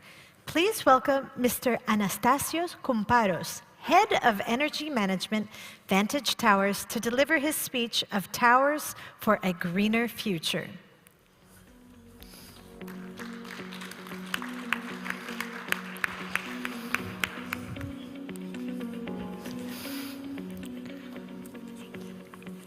Hello, everybody. Thanks for the invitation to Huawei. I'm pleased to be here with you today to talk to you about Towers for Good and how we at Vantage Towers we enable a greener future. For those of you who don't know Vantage Towers, we are a TowerCo. We operate more than 83,000 sites across 10 countries in Europe. We launched in 2020, and since 2021, we are listed in the exchange in Germany. Our headquarters are also in Germany. We strive to connect sustainably Europe, and we are committed to develop sustainable solutions for our customers, and also solutions that would allow us to reduce our carbon footprint.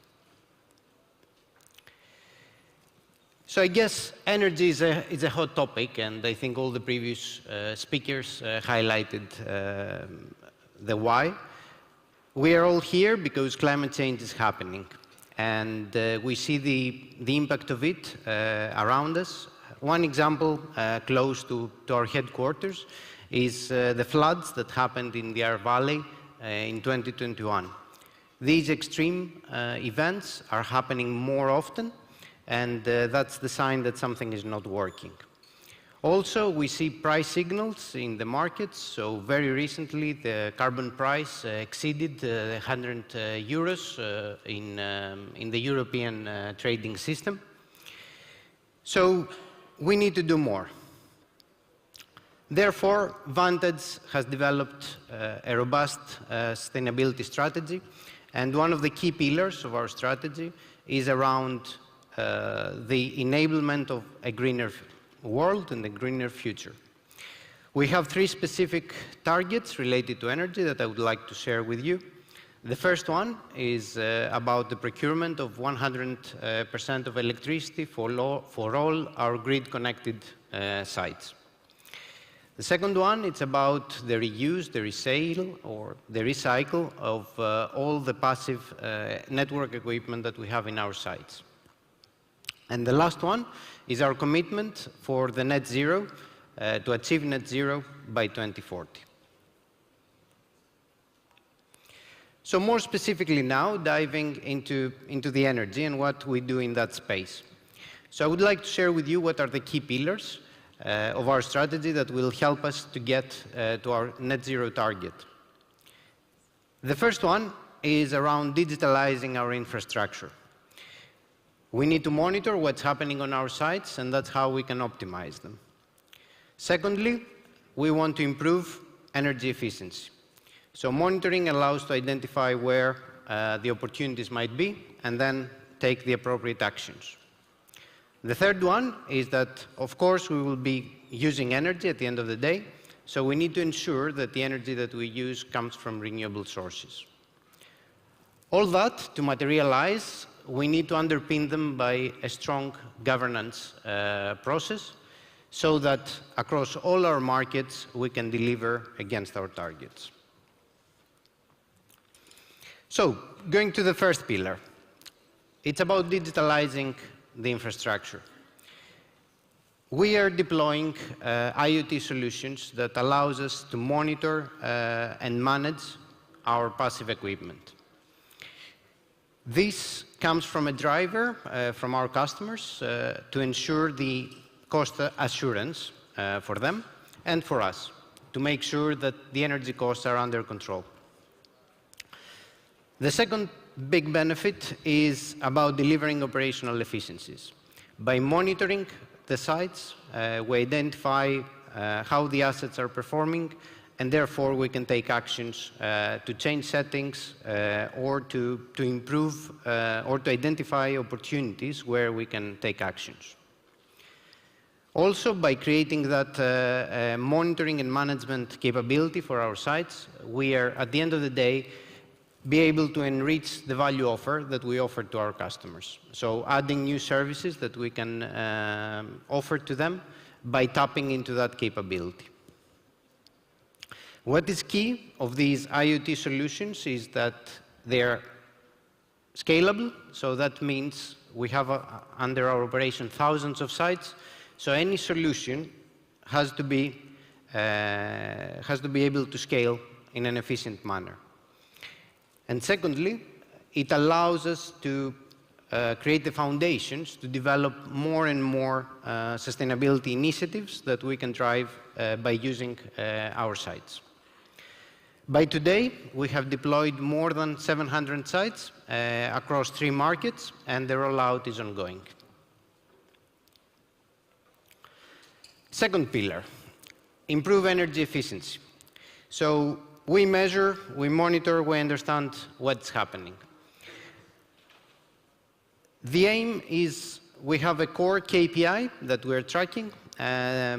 We have adapted the idea from the data centers, so we are using the power usage effectiveness for all the sites where we operate the passive equipment in indoor cabinets and walk-in cabinets where the passive equipment is placed. In those cabinets, we have power and cooling equipment that is used to power and service the equipment of our customers. That's how we see the opportunity to improve the efficiency of those assets. So on the power side, it's about improving the efficiency of the conversions between AC to DC. And when it comes to cooling, it's about reducing the consumption of electricity to cool down the site. So in the first instance, we exchange the equipment for more energy efficient one. In the second case, we try to remove the mechanical cooling and adopt free cooling solutions that at the same time allows us to remove the cooling refrigerants, which also have a negative impact on our carbon footprint. By doing so, we are not only improving efficiency, but we are also increasing reliability of our sites. And that's also something that is appreciated by our customers. Last but not least, what I would like to highlight is that when we buy equipment, we adopt the highest energy efficiency standards. And at the end of the day, our calculations in terms of selecting equipment takes into account the energy consumption.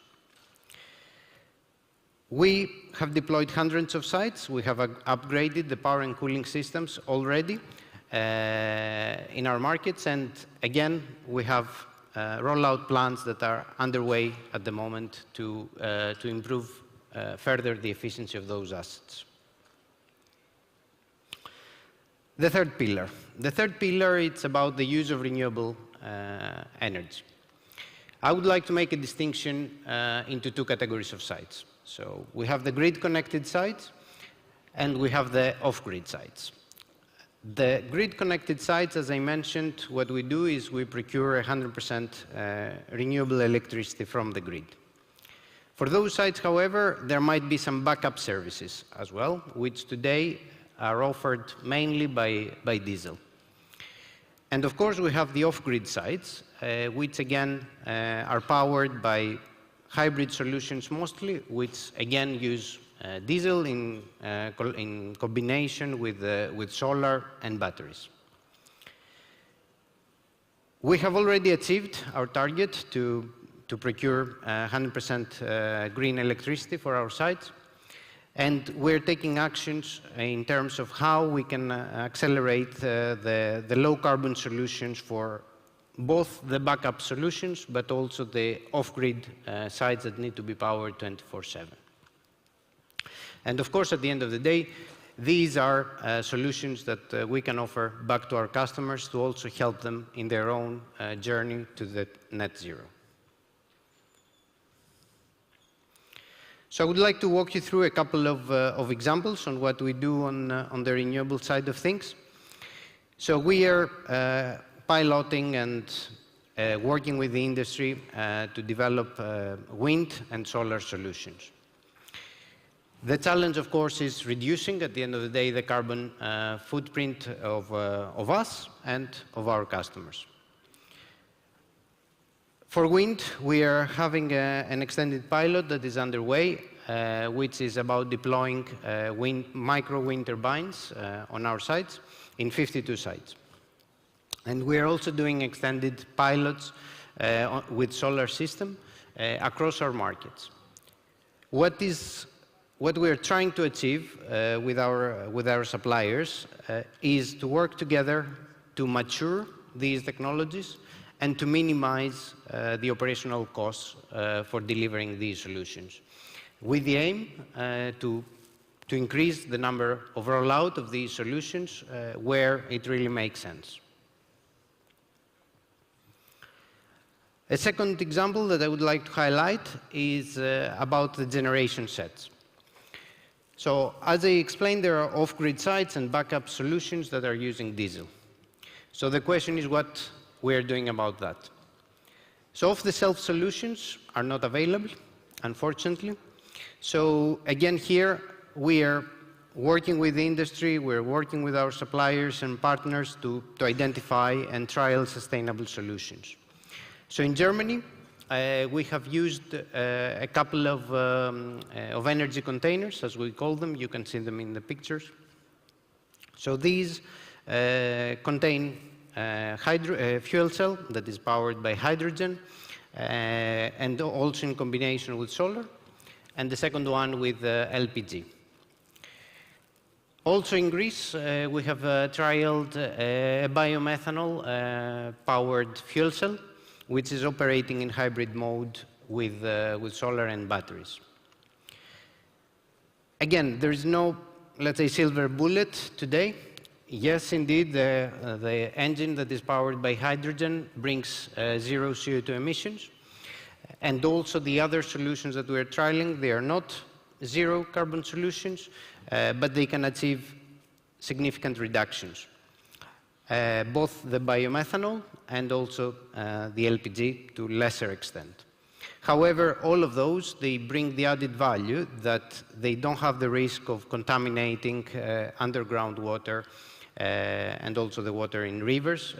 So diesel is not possible to be used in certain areas, and therefore these type of solutions can be the alternative. So last but not least, it's about our governance. So all that cannot be achieved unless we have some strong governance to implement our strategy across our markets. So therefore, we have taken a decision to apply a centralized energy management system across our markets to conserve resources and to be able to deliver the efficiencies that we are striving. Therefore, this energy management system follows the ISO 50001 global standard, and I'm pleased to say that we are certified since actually a week ago, 2 weeks ago. And this is something that also helps us to enhance the customer trust that we have things under control and we're taking the right actions to drive the agenda. At the end of the day, we're on the same journey to deliver the net zero. So just a quick recap. We digitalize our infrastructure to monitor, understand what's happening, and manage our equipment to bring efficiencies. Deliver energy efficiency projects by using insights from the monitoring that we perform in our sites. We use renewable energy to the extent that is possible today, and we're pushing the agenda to increase, to improve the maturity of technologies so that they can be more viable for a bigger scope. And lastly, it's the governance topic that brings everything together and allows us to deliver. At the end of the day, we are driving the future TowerCo, and we want to expand further the value that we can offer to our customers. Thank you very much for the attention.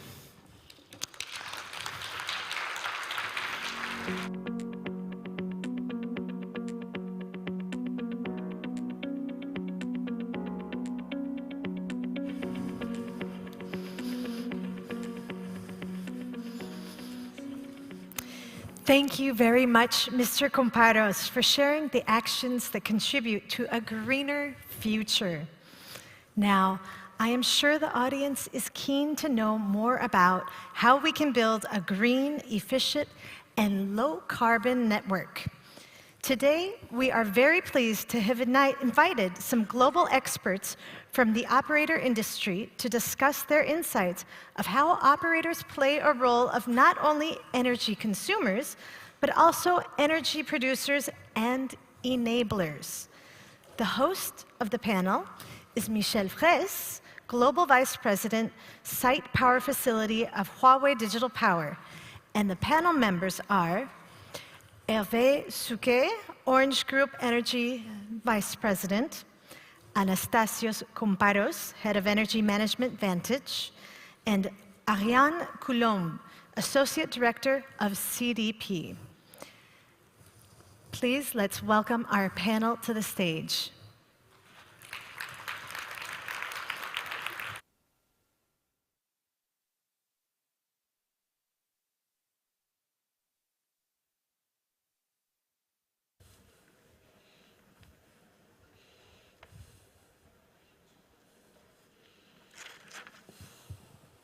Perfect. Buenas tardes. Good afternoon. I'm pleased to welcome our guest here, which has been introduced to you, Ariane, Hervé, and Akis, that you know already. The topic of this panel discussion will be how to build a green, efficient, and low-carbon networks. Mr. Young, in his original speech, listed the top concern of our industry.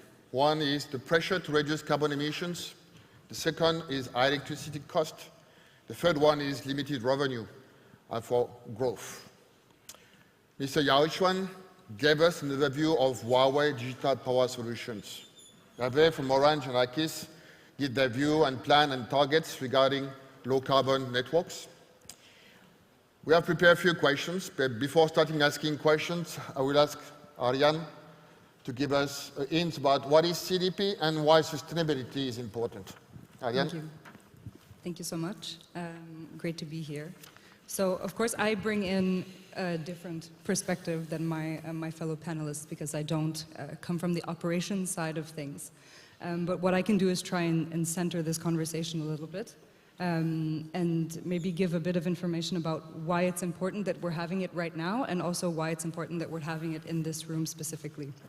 And I think we've seen a lot of slides today, a lot of very interesting slides. For me, the slide that is the most impactful is the one that you shared of the Ahr Valley in Germany. So I live in Berlin, and 2 summers ago we saw devastating floods because climate change is here, and this is what we are all working to work towards finding solutions for climate change. And at the moment, we are at a bit of an inflection point where companies, but also governments, are in a position where it is possible to put sustainability on the back burner. The cost of energy, the cost of living, inflation, there are so many reasons at the moment to put sustainability second, but there couldn't be a worse time to put sustainability second. And that's why I'm so excited today to hear from my fellow panelists about what it is they're doing to create a more and a greener economy that begins from our side with measuring your environmental impact to then be able to better manage it. Thank you, Ariane. So we got 4 questions ready for all you guys. The first one will be regarding the power supply. It's been the core of site power supply systems. In the past, only capacity and efficiency of the power systems were concerned and important. Currently, we have been seeing that more attention is given to intelligence. Akis, I would like you to basically quickly share the benefits of energy saving and emission reductions using intelligent power systems. Sure.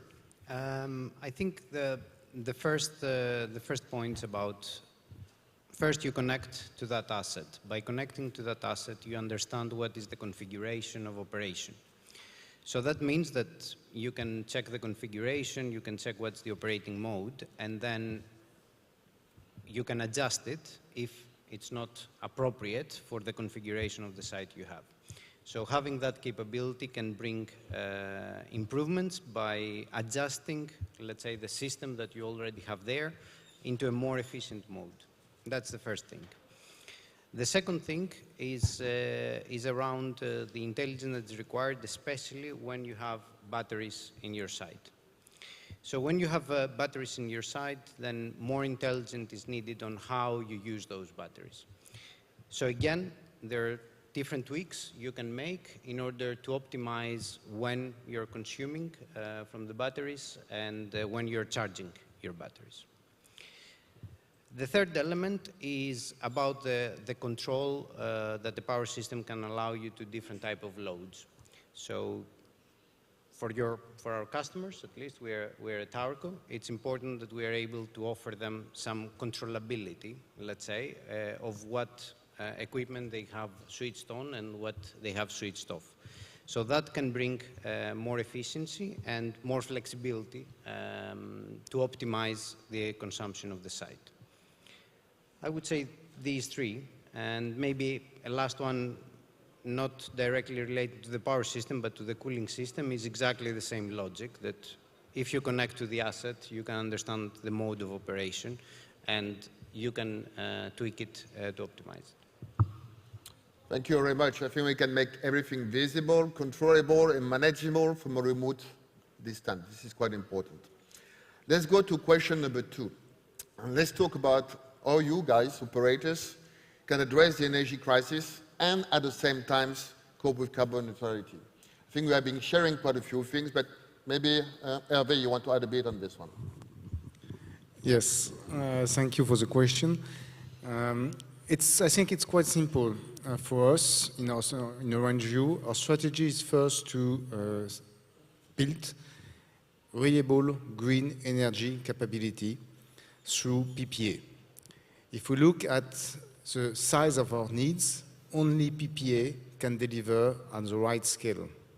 That will be the first action. Second action will also be to work on the market through hedging in order to hedge our green energy needs. And the third lever will be solar as a service on site, which we deploy on RAN sites, on our data centers, and also on our tertiary buildings. That's the 3 levers we are working on. These 3 levers both allow to secure green energy and master our cost of energy. Thank you, Hervé. Akis, do you have the same opinion regarding PPA or solar on sites? Or? Yep. For us as a Towerco, let's say the impact that we have from price, it's not, let's say, direct to us. So we are trying to work with our customers to offer them solutions on how they can better manage those costs. Of course, I think one of the key tools that is available today, it's PPAs. So I would say at the end of the day, it becomes an energy risk management exercise. Different customers might have different risk appetite, but I think at the end of the day, they need certainty on their budgets, and I think PPAs can be a good way forward or a good compromise to both deliver price certainty and also achieve the carbon ambition, reduce their carbon footprint as well. Thank you. So we can see that there is a mix of PPA and solar on-site. I think one of the challenges for PPAs today is to find the land to build all these big solar farms, because there is more demand than there is opportunities to get the land. But yeah, I think this is really what we're seeing in this market. We just talked about how operators could cope with the energy crisis and carbon neutrality.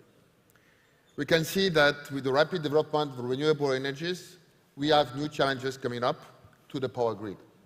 This has been discussed through the VPP, virtual power plants, because we do see opportunities for operators today to make money using their, what they call sleeping beauties, their batteries, not only as a backup power, and not only for peak shaving or peak staggering as described before, but maybe to help to regulate the grids and to do some grid balancing or frequency regulations.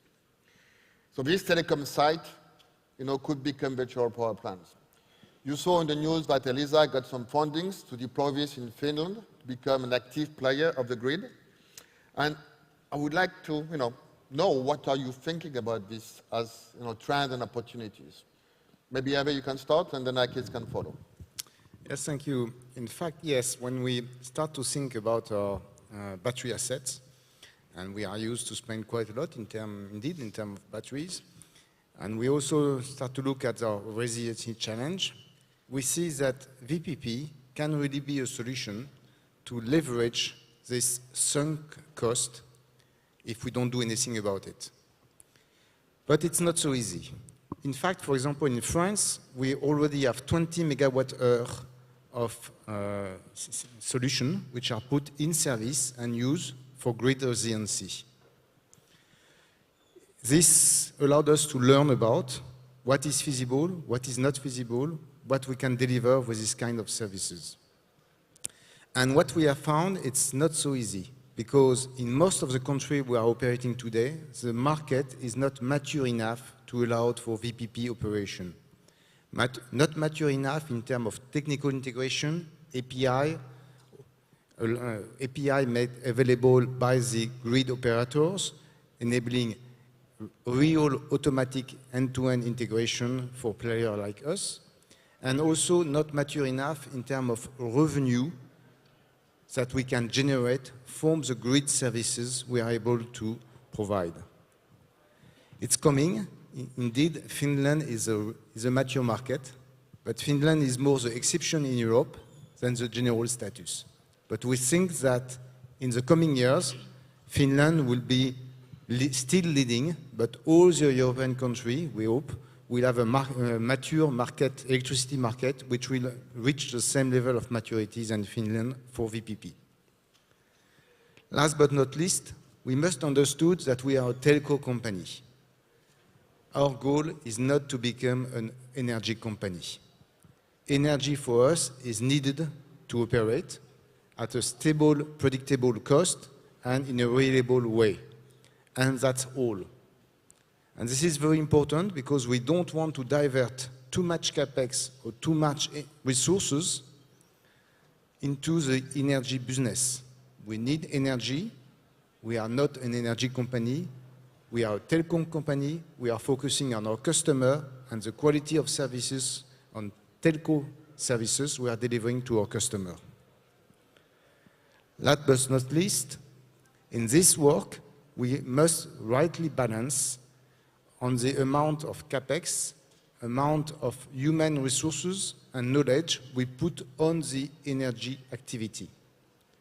At the end, if we do our business well, energy cost is 2% of our revenue. So we should not spend too much energy for 2% of our cost, but these 2% of our cost are very important to deliver our telco services. And VPP can support in ensuring that we deliver our telco services in efficient and reliable way at the best affordable cost for a customer. Thank you. Thank you, Hervé. Akis, you have same opinion, or a bit different? Yeah, I think the balancing services and the role that VPPs will have to play, I think it would increase.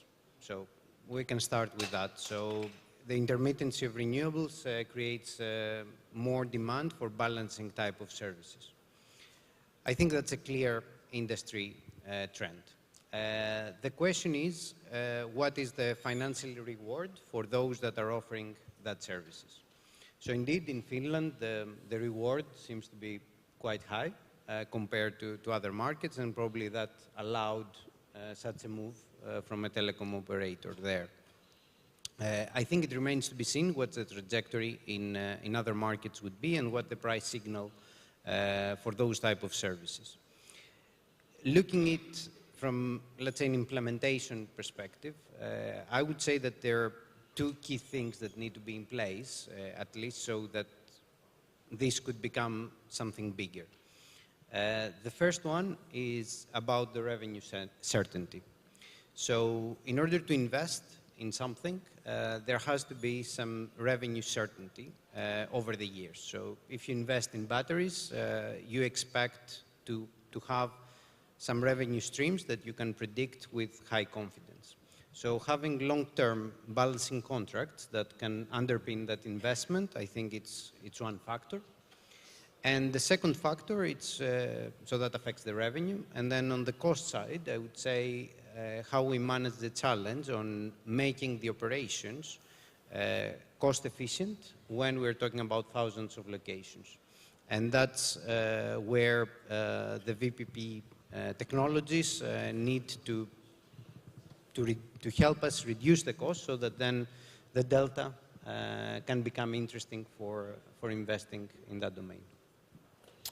Thank you. This great balancing and fast frequency regulation market is not new. It's been just emphasized lately because of the increase of renewable energy, which means that if you look at the energy storage market, it's booming. You've got more and more requests for battery storage. And what we have been seeing and discussing is, since you got a lot of sites where you got already some battery backup in most of the sites, by increasing and adding some lithium batteries, for example, this is what we do with ELISA, just adding lithium batteries and intelligence, then you can use these sites, distributed sites, basically to help the grid, while you can also use this site to assure you that you may have more backup if, and better services to your customers if there is any power outage in the future. But this is, our view on this. If I may add, yeah. I think that's exactly the point. So at the end of the day, to make that work, you need to add different revenue streams. So if you can secure a reference revenue stream, let's say by offering a balancing service or by offering increased battery capacity services, or by also participating in market trading or optimizing against the time of use tariff.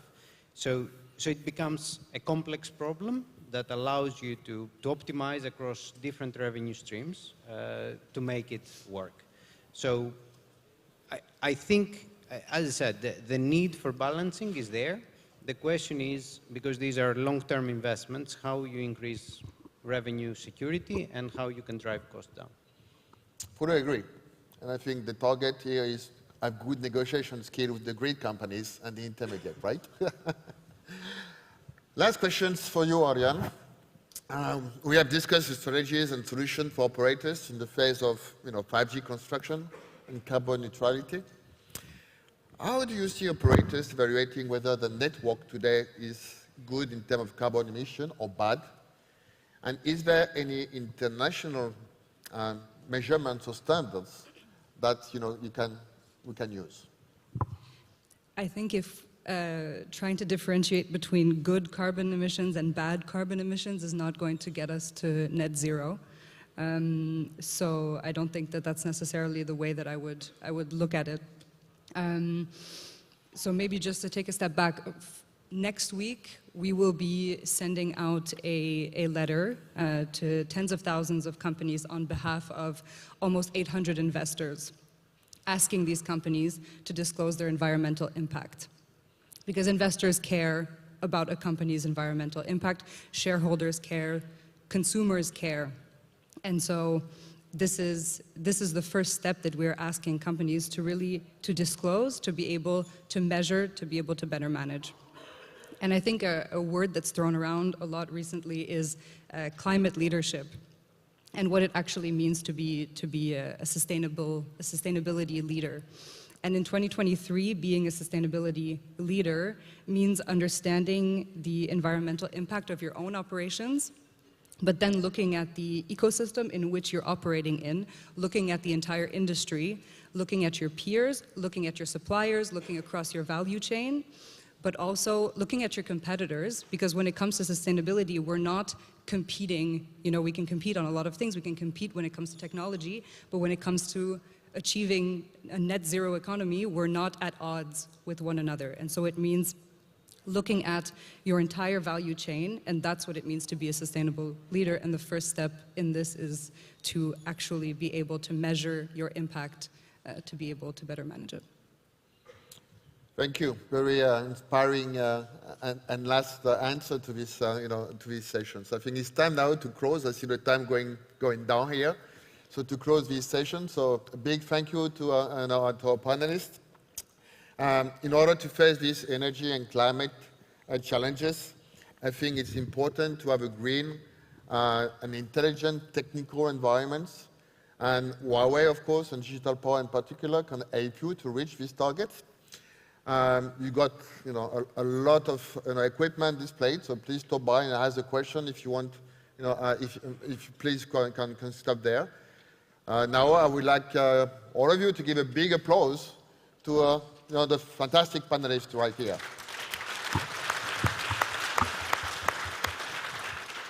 Merci. Merci.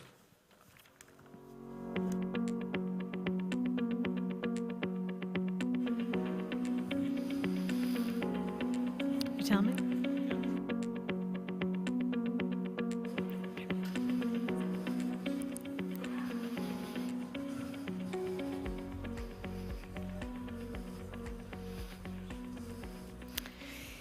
In the digital era, computing power is one of the core productive forces that drives economic growth.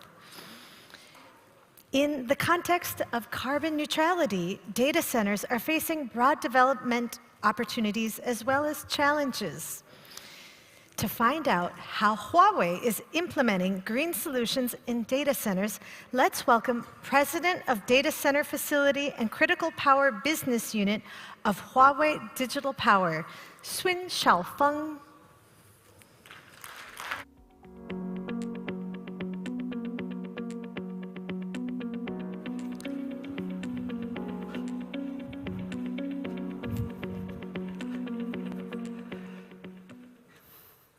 Good afternoon, ladies and gentlemen. Great to be here, and great pleasure to have so many community members to be here today.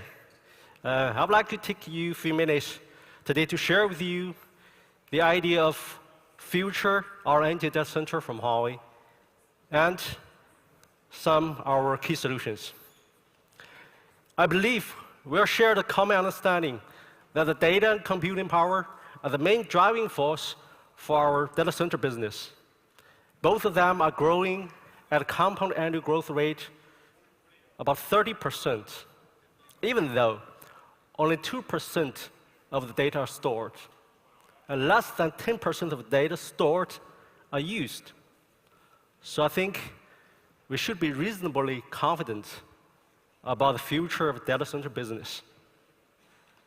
However, we also observed there are certain challenges and changes happening in our industry, from the government regulations, from the end user requirements, and the practice lessons we learned from our own industry.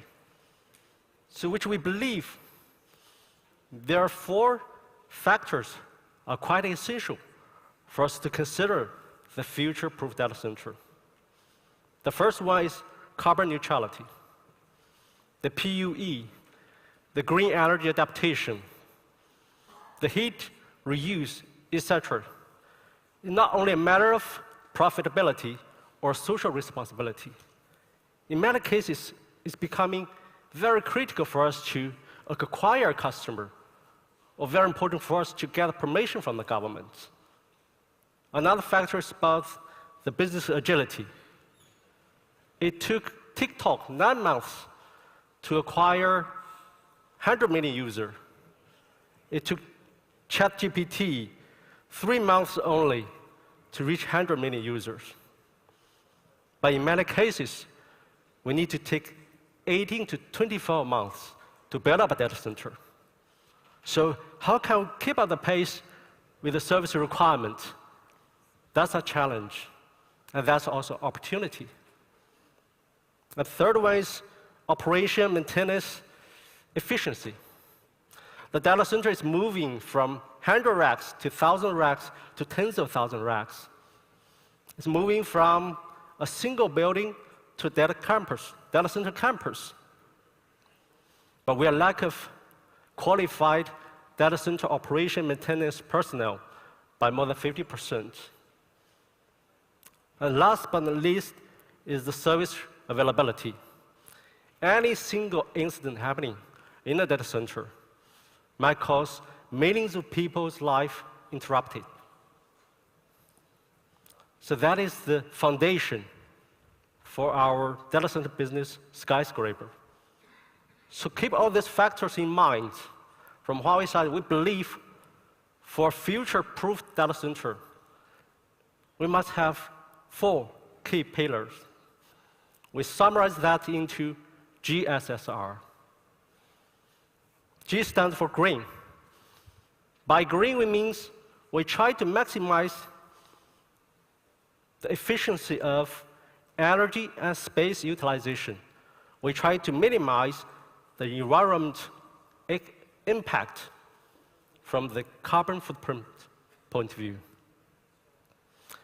S stands for simple. The data center business has long been a project play. It's complicated, and there are a lot of uncertainties.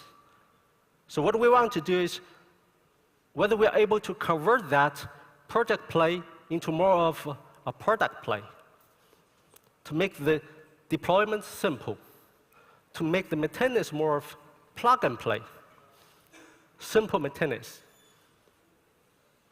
The next one is smart. As for data center, we are accommodating data, we are accommodating the intelligence. We're the home of data and intelligence. But how can we leverage this data, intelligence, into our daily operation, from the operation and maintenance to the energy efficiency optimization, etc. So that's how we consider in the smart factor. And reliable. We believe the reliability is starting from how we design the architecture of a component, of a device, of a system.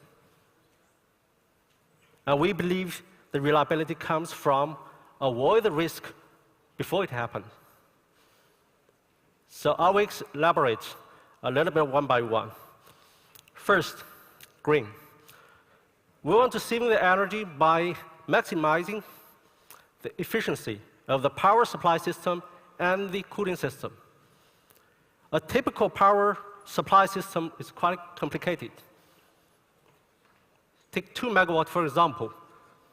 From the transformer to the feeder cable output, it's probably 25 to 30 meters.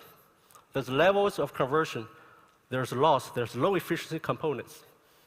What we're doing from Huawei side, we're trying to reduce the distance from one part to the end. With our solution, we're able to reduce the path by more than 50%. And we can reduce the level of conversion without impacting the service availability. And we have the highest efficiency of components. With all these factors, we managed to achieve a 98% efficiency of power supply system. Compared with the industry benchmark, we're 4% higher. The cooling system consumes a lot of energy, the biggest consumer other than the IT. So what we are doing is we're trying to promoting the indirect evaporative cooling solution, which can reduce the heat exchange from typical quarter water 4 liters into 1 liter. And we can maximize the usage of natural air to cool the system whenever it's fit for. And with AI optimization, we can, in most cases, reduce the CRF from 0.3 to 0.1. Space was an important factor for the business performance of a data center business. But a lot of space was consumed by the power supply system. If the power density is 8 kilowatts, typically 30% of the space was used for the power supply system. If the power density reached 16 kilowatts, around half of the space will be used for the power supply system. What we want to do and what we did is we can reduce the power room by 50%. We achieve that by 3 key elements. The first one is we have the highest density of elements. For a single 3U unit power module, we can support 100 kVA, which is double capacity of the industry. And the switches we designed, we reduce the width by 80%. So this is how we minimize the size of the components. The second one is we restructure the layout by combining 4 different switches into a single cabinet. And a typical power supply system has 5 different elements. And we put all those into a unified convergent platform, power port. So that's how we're managing to reduce the size by more than 50%. By green, we also keep in mind the footprint reduction from the life cycle of our products. From the material we choose, we're trying to choose the recyclable material. We choose a material which is halogen-free, less impact of the environment and human health. And the manufacturing facility we're using for data center facility equipment, we're adopting as much possible the green energy as possible. And we're using the green packaging, which the construction model we're promoting, like the prefabricated, it can generate 80% less waste during construction. And more than 80% of the material are recyclable. So that's how we consider the carbon factor in the life cycle of our solution products.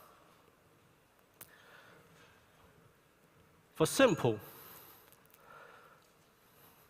I think many of the community members are suffering from the long lead material, from the uncertainty of a project. It typically costs 18 to 24 months to build up data center. So how can we convert that one into a product play which could be more efficient? We standardize the whole data center into several standard modules. The IT module, the power module, the battery module, and the cooling module. All of these modules are pre-integrated and pre-commissioned in the factory.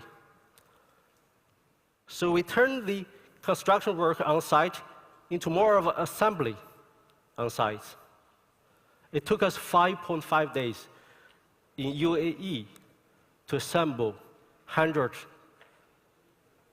containers, modules. So in general, by this means, we can reduce the delivery time by half. 9 to 12 months, we're able to deliver 1,000 rack level data center. We also have an indoor version, which for small size, the deployment time in average is 1 week. And we adopt full modular design. That means it's easy to expand. That means all the modules support hot swap, online hot swap. So the maintenance, we can just take the module out without impacting the service and replace it within a minute. So that's how we make it simple for both deployment and maintenance. We want to add as much intelligence into the daily operation of the data center business to make it smart. From the operation maintenance, the first thing we do is we want to digitize the whole data center, make it visible. For a single data center, now we can support more than 3 million parameters to be visible. Majority of the routine inspection could be done remotely and automatically within a minute, instead of hours or hours manual work. Now we can even support the troubleshooting by identify the root cause from massive numbers of alarms. Another very important role, very important scenario where AI can play a big role is the energy efficiency optimization. We know it's heavily depends on the expertise of experienced experts, even though there are very few parameters we can collect. There are 3 to 5 parameters we can adjust only. It took days to do each optimization. What we do is we develop an AI-based tool. We call it iCooling, which we can collect 10 times the parameters from the system. 5 times the parameter could be adjustable. And we can come out with optimization proposal every single minute. Now, each proposal is coming out from the comparison of 1.4 million options. So that's the power of AI. We've done it in many different data centers across different sectors. Our own data center in north of China, we have 4,000 racks. We reduced the PUE from 1.42 to 1.26. We save around $3 million electricity costs every year. So this is a scenario of how we make it smart with our data center operation. We're introducing the artificial intelligence into more and more scenarios in the data center. Last but not least, reliable. How shall we make it reliable? We believe the reliability starting from how we design the product. From the product design, on the module components level, we all support online hot swap, which means any failure in a component, we can remove it within minutes without impacting the service. And for all the key components we are supporting, we have redundancy. That means any single failure of the component will not impact the service. Now, we are using the full visibility of the whole system and the manageable and predictable of the key elements lifetime to ensure a higher reliability. So that's how we can achieve the highest service availability of the industry. And for the reliability, it's also worth to mention that it mostly happens in some key scenarios, like the lifetime of the capacitance, the fan. We developed the AI algorithm to predict the lifetime of the capacitance and the fan. So before it's reaching the lifetime 1 year, it will send you an alarm. You have enough time to do the replacement. Another important indicator for reliability is the temperature. And we are using the artificial intelligence to predict the temperature, the normal operating temperature of all the key nodes. So if the sensor detects the current running temperature is a bit far away from the predicted normal temperature, it will send us an alarm. So that's how we make the maintenance more of preventive protection. So we can identify the risk before it's become a risk.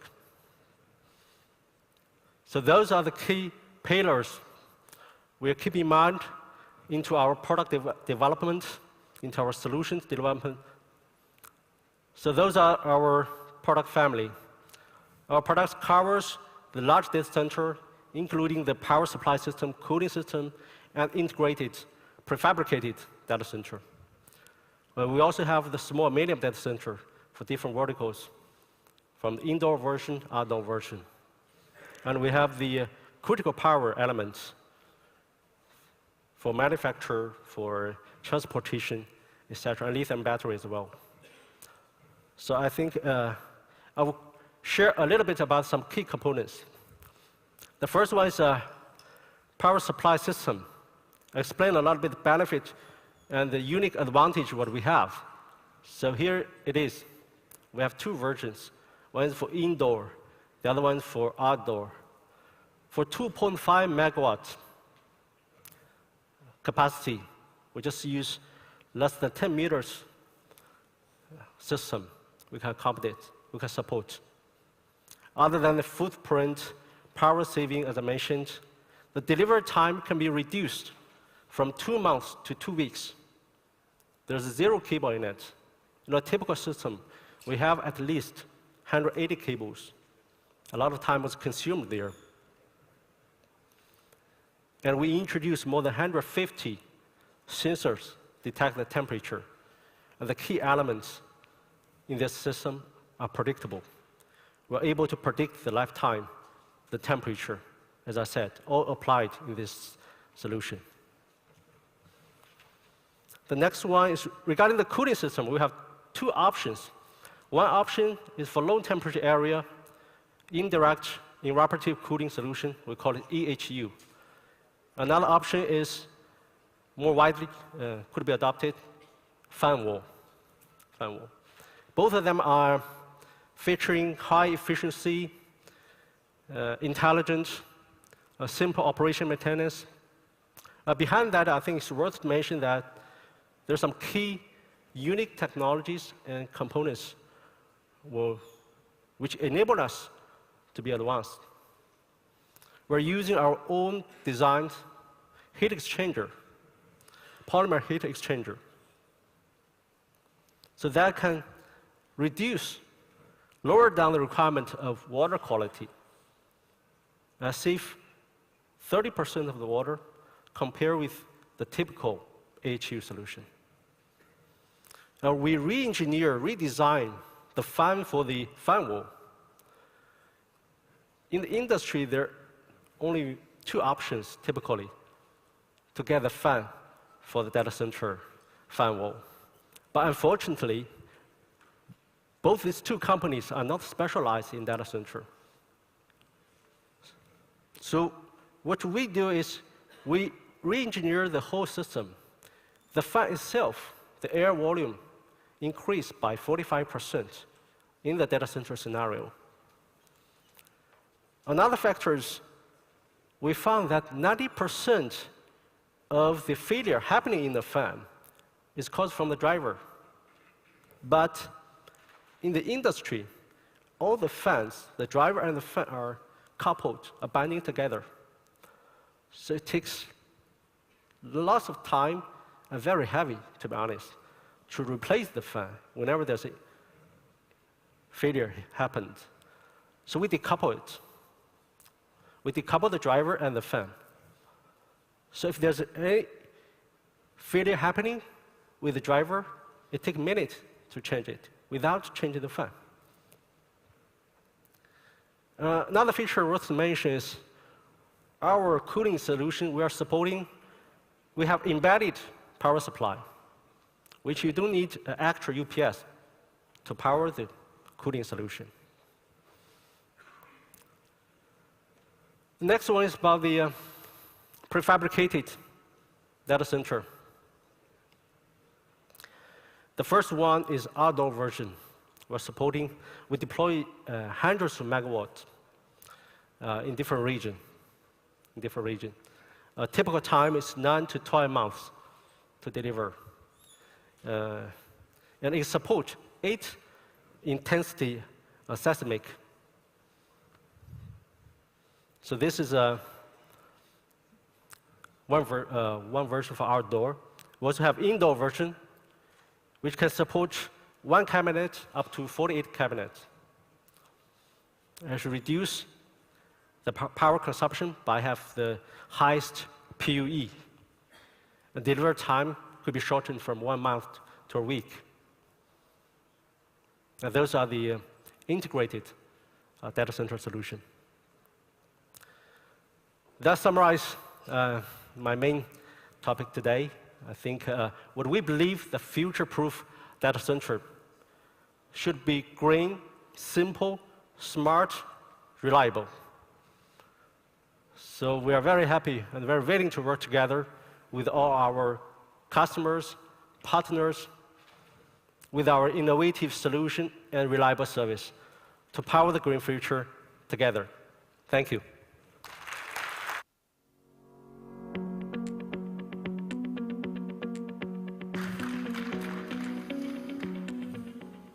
Many thanks to Sun Xiaofeng. Our next speaker is Mr. Fred Mitchell, Technical Director of K2. He will share practices of new data center designs.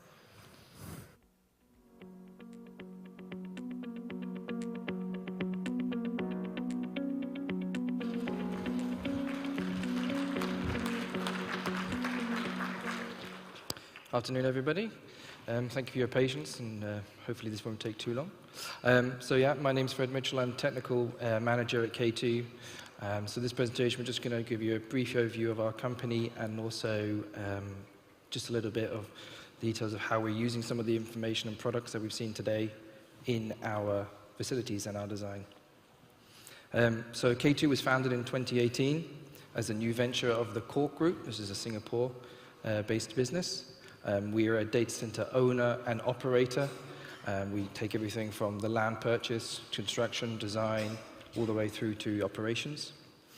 Our first facility was in Dublin around 2018.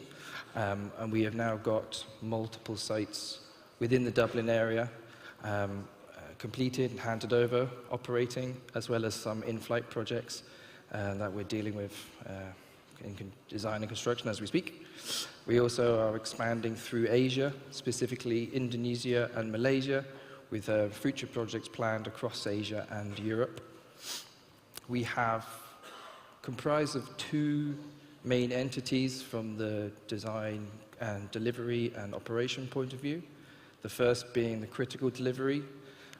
This is a team of ex-MEP consultant engineers which I'm part of, and we will look after and guide our internal design decisions for projects to meet customer requirements as well as the ongoing global changes. We also have teams of ex-product vendors and experienced construction experts who help and monitor our buildings during their construction period, just to make sure they meet our design standards and also high quality. The 2 teams, the sort of design team and the site construction team, work hand in hand from cradle to grave, just to ensure that we get any feedback from our construction side of things, feedback that into the design to make sure we capture any lessons learned, any issues and such. The other side of the business is the critical facility management team. Again, another in-house team where we put these guys in the data center what we've handed over to provide a smooth transition from construction to operation. They also have a direct line back to both the construction and the design team, again, to feed back any information or feedback from themselves into the design and construction, how we can do the design and construction to better the operation side of things.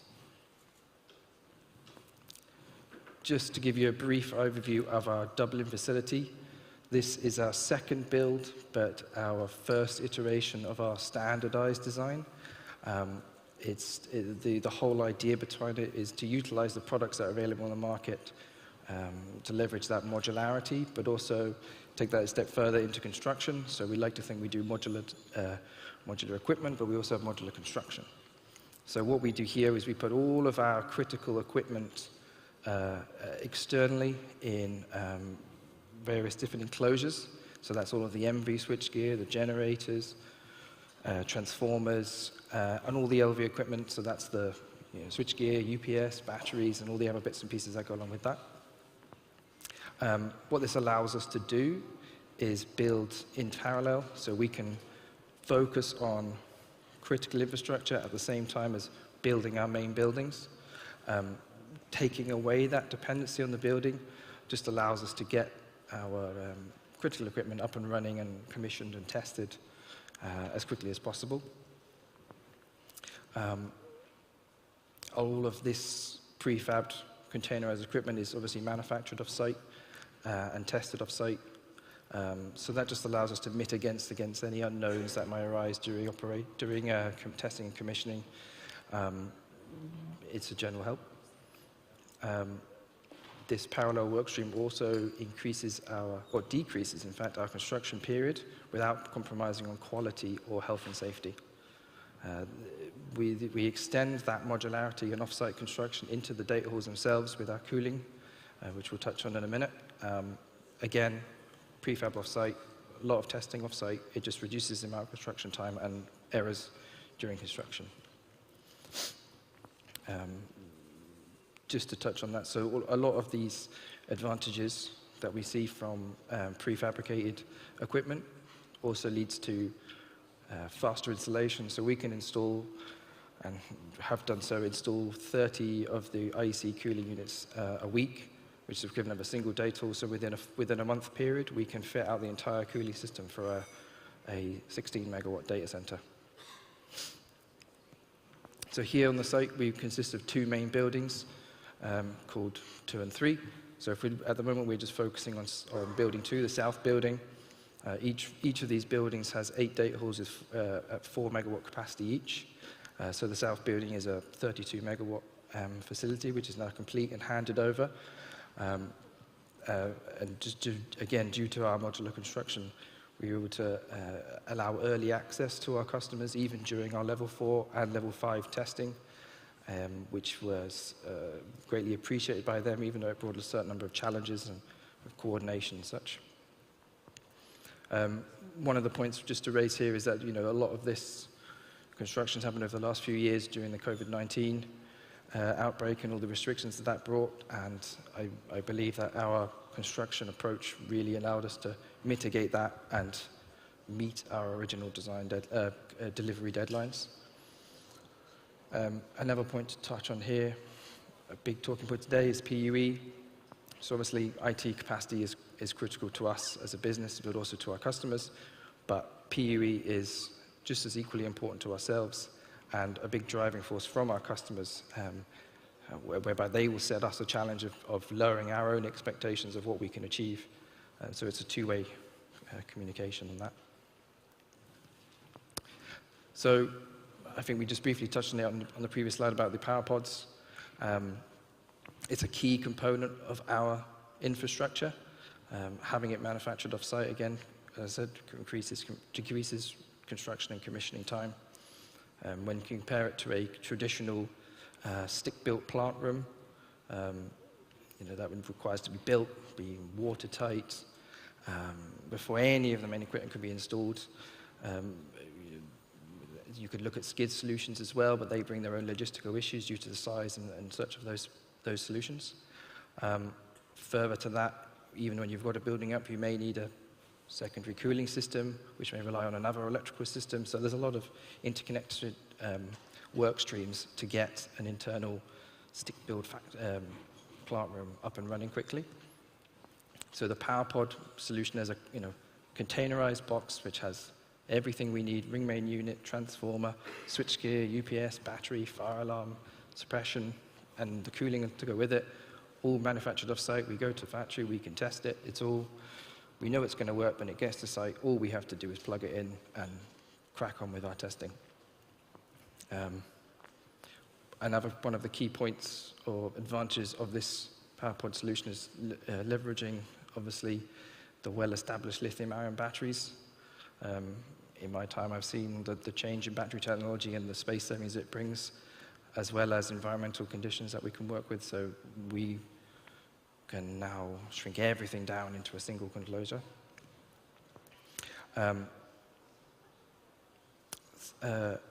So as part of this solution, we started off as a 2.4 megawatt power capacity, and then we went to 2.5, and now we're working on a 3.3 megawatt density UPS capacity. All of that just within a standard ISO container. It's pretty crazy what we can do now. So that was the power. So just to move on to the cooling. Again, with the PUE, low PUE as a strong mindset for ourselves, we use this particular IEC. So these units typically will work for 80, 90+% of their time in the dry mode, so that's free cooling, with the external cool air across the heat exchanger to extract any of the heat from the data hall. And that dry mode will continue to operate up to an external ambient of around 20 degrees centigrade, which point they'll go into their wet mode just to utilize the natural adiabatic cooling effect of water. So this all allows us to do is operate pretty much throughout the year, close to without the year in our Dublin facility on free cooling, and then just the top up with the water. So there's no requirement for any mechanical cooling on any of our Dublin sites. This obviously leads to a nice PPPUE, which translates to a low PUE over the whole of the data center facility. Again, like I said, a key metric for us and for our customers. Another added benefit is the indirect system allows us to better control our internal environment, which is kind of crucial for the IT equipment. So that's another added benefit that we have there. This next slide just gives you an idea of how the advantages over more traditional cooling systems. Again, with all the IECs turning up to site, fully fabricated, all the components installed internally, just need to provide power, water, and ductwork before commissioning can commence. It allows us to do it at a rapid pace, something that we found was quicker than our original planning, and we found other trades ended up becoming the bottleneck. So that's, again, a lesson learned for the future in our programming and our design. If we look at a more traditional chilled water and cryo installation, the IEC has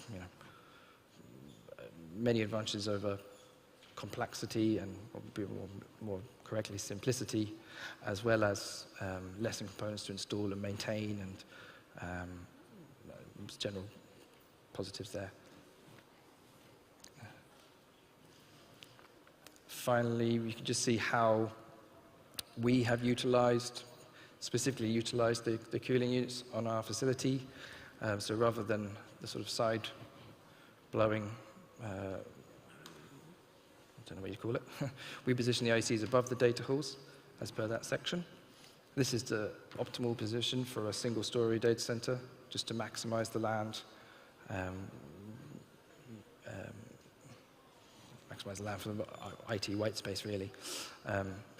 So as you can see, the cool air is pumped into the data halls from above, drawn through the IT equipment, up into a common plenum, through the IECs, and heat taken out, returned back to the data hall, and the excess heat is rejected through the roof. So we do recognize that this is probably our next goal, is to what we can do with that rejected heat, because at the moment there is not a particularly viable, from a sort of financial or technical perspective, and how we can harness that, but it's something we're looking at, as we do recognize that that could be an issue for us. Thank you very much.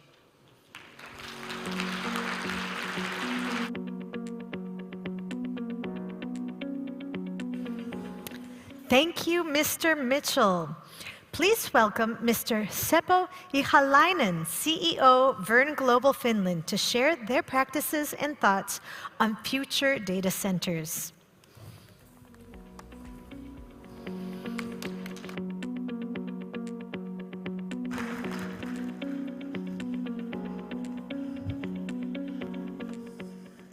Hello, everyone. Good afternoon. My name is Seppo Ihalainen.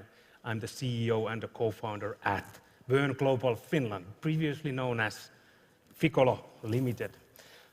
We are number 2 in Finland as a co-location service provider, but we are number 1 in providing zero-carbon data center practices. And the reason why I have crossed this word towards here, because for the last 2 years, we have achieved this goal already. More about this coming. So, I am not a big fan of the goals. I'm the big fan of the facts. Where are you today? Not what you are aiming to be in 10 years, 15 years of time. So we got the South Pole certifications, the climate neutral company, for the last 2 years already. So all the scope 1, 2, and 3, we are there already. So we are really committed for the environment-friendly operations. Instead of just talking, we are doing. So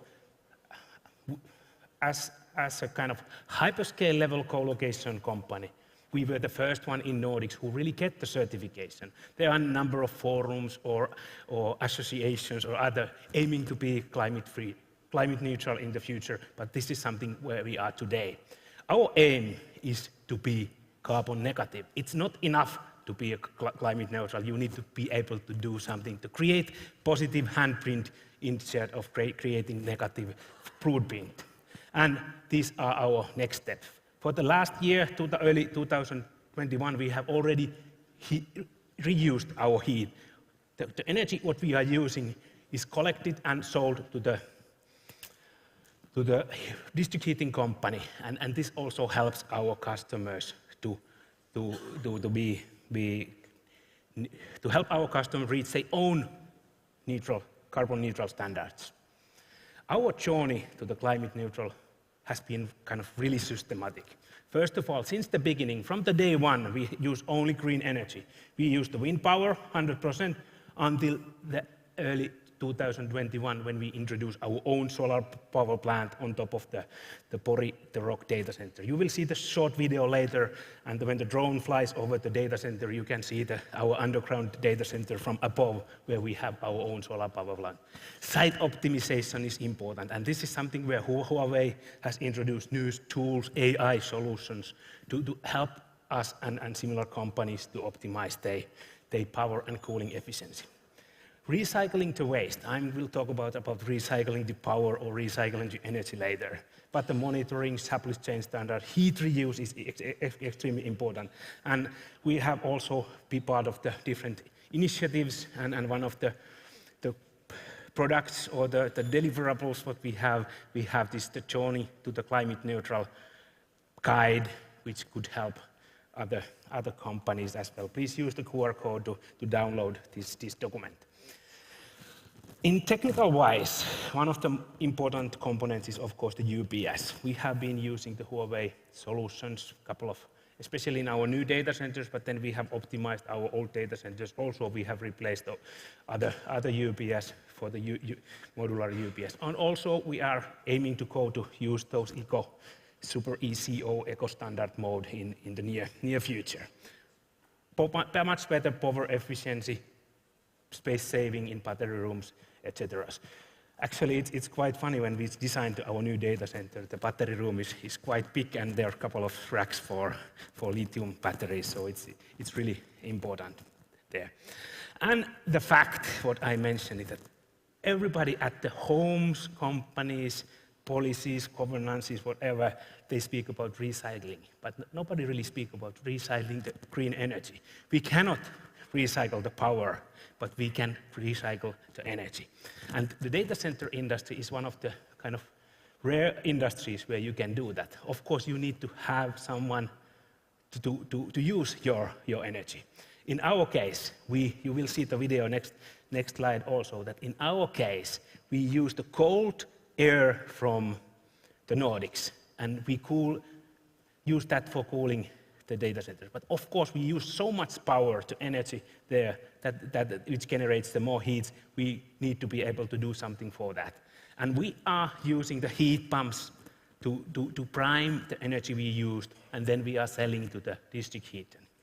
And at the same time, this really helps also our customers and also the cities where we operate, how they produce their district heating. Instead of using some other elements, they use the data center. And there's also the good example. Microsoft is building new 3 data center complex in Finland, and all the heat will be used for the capital area district heating. This is really good way to solve the problem. Okay.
So the name of the air data center, of course, comes from the way how we operate it, how we cool it, how the air transforms through the data centers, and how we utilize the Nordic fresh and clean energy air to kind of run the data center. So Ficolo is today almost 12 years old company, or the Verne Global Finland. I'm still struggling to change the name of change of the name. We were acquired by Digital 9 Infrastructure in earlier last year, and we decided to operate under the Verne Global brand. This is the brand we use to sell our services globally.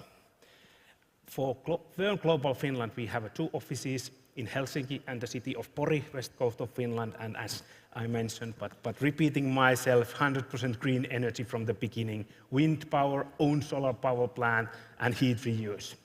And we are operationally carbon negative. So, in addition of Finland, Verne Global has data centers in Iceland and London, coming back a little bit further. Those are our data centers in Finland. The rock is the underground old military class or military-built tunnel network of tunnels where we have 11 megawatt data centers there. Then the DEC Tampere is the small edge, metro edge data centers. There's a lot of IT companies, second largest city in Finland, and we are kind of operating and filling their local needs there. The Air Helsinki data center, which is also our flagship data centers today, is going to be around 20 megawatts. We can expand it up to 80 megawatts. And there is the expansion project we are aiming to start in any days from today. And then, of course, the connectivity is really important part of the data center industry. We have our own connectivity hub in city center of Helsinki. We have built our own PAN backbone. We are connected to the Stockholm. We are connected to the Frankfurt using this own IX services. So that's important part of the business. So, and then about the Digital 9 infrastructure. Maybe going back a bit for, I think it was 2018, Ficolo was the first company in the world to get dark green certified bond finance to build the Air data center. Today, our owner, Digital 9 Infrastructure, is really focusing for sustainable digital infrastructure development. It kind of works in 4 different areas: data centers, subsea fiber, terrestrial fiber, and wireless network. And the sustainability goes even to the name of the company or the investment trust. Digital name, infrastructure name. The number 9 comes from the UN Sustainability Development Goal.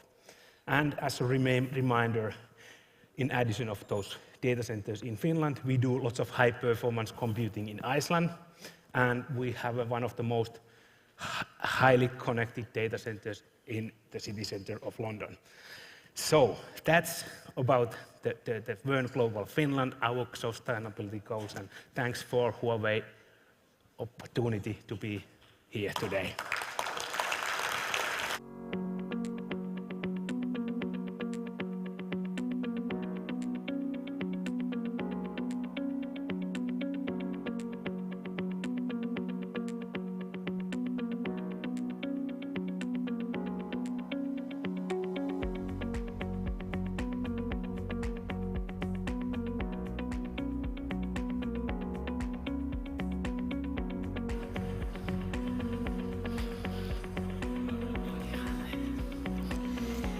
Thank you, Mr. Ihalainen. To obtain more thoughts and insights on how to build a green, simple, smart, and reliable data center, we have also invited global experts from data center industries.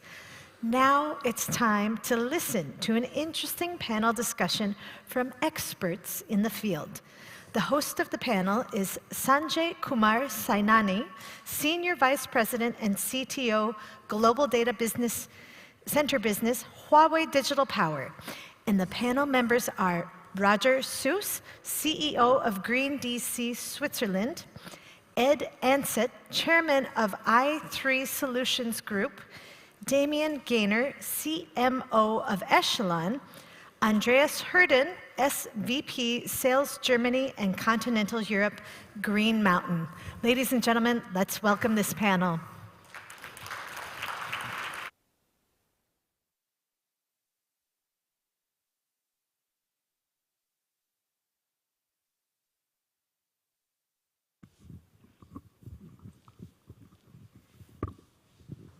Well, good evening. I guess we save best for last. That's about 150 years of cumulative data center experience on the stage. We heard during the day that the business is booming. By 2025, globally, we will be reaching around 175 plus zettabytes of data. That means this time around we'll be tripling the data in 3 years. all of this data has to be processed, has to be stored. Most of it has to be stored. And so the data center business has been in an amazing play so far. In fact, right now, over the last 2 years, whoever I talk to, Knight Frank is here, CBRE, the unoccupancy rate in the data center space is single digits. That's unknown of in infrastructure. And it's right now actually difficult to keep up with the pace at which the industry is growing. As Captain Spock would say, at warp speed. But we've had our share of challenges, right? We had a share of power supply challenges, challenges in terms of costs, supply chain, capital market volatility. And in some cases, in fact, even data center is kind of getting a reputation of being a bad neighbor. It's difficult to get real estate in urban areas because it seems to be devouring vital resources of the community. But having said that, we are looking at some phenomenal pace right now. There are headwinds. Elon Musk at Twitter is reducing his consumption. Microsoft is reassessing. Google is reassessing. Facebook is reassessing. But every time we've seen some reassessment, some consolidation, we've then seen blockbuster years going forward. And so today what I want to do is, with the panel here, I want to try and explore 3 main questions. One about how do we help our customers in terms of transition towards a low-carbon data center. Second, I want to take their opinion on, especially on cooling, given the fact that cooling is becoming more and more relevant. It's an overhead in the data center space in terms of cost, both CapEx and OpEx. And also, more importantly, with the kind of new compute, CPUs, TPUs that are coming, the densities are much higher, so I want to talk a little bit about cooling. And then finally, as Sun Xiaofeng mentioned, was about 10 million customers every week. That's phenomenal. And how do you keep up with that kind of pace? So let's unwrap this. Probably I'll start with, and interestingly, I must also mention, while we have so much experience, we also have very diverse roles here. So we have sales head, marketing head, technical guru, and a CEO. So I guess you'll get different flavors of perspectives from them. So let me begin by, obviously, data centers are high energy guzzlers, and what are the key priorities for a data center to secure a low carbon transition? Maybe I can start with you, Roger. Yeah, thanks for having me. I think you nicely sort of laid out how the challenge is really increased. So it's highly political these days to have a clear strategy around it. I think similarly to how we heard before, what we did initially was really separating basically what the core infrastructure is of data center and the energy consumed by the actual cloud. And that's important because we were also able to secure sustainable energy for the energy consumed. So the focus really now transitioned to how we run the plant. And as a second step, we took the decision to also use the SBTi standard. It's been a long discussion. There's not that many standards around that are usable and widely adapted, so we went for that one. And it kind of immediately drove us to a holistic approach, looking at the entire supply chain and the entire chain of constructing a data center, really starting with sort of how we do construction, what kind of material we're using. We then sort of looked at waste heat use, and we might touch on that as you ask around cooling.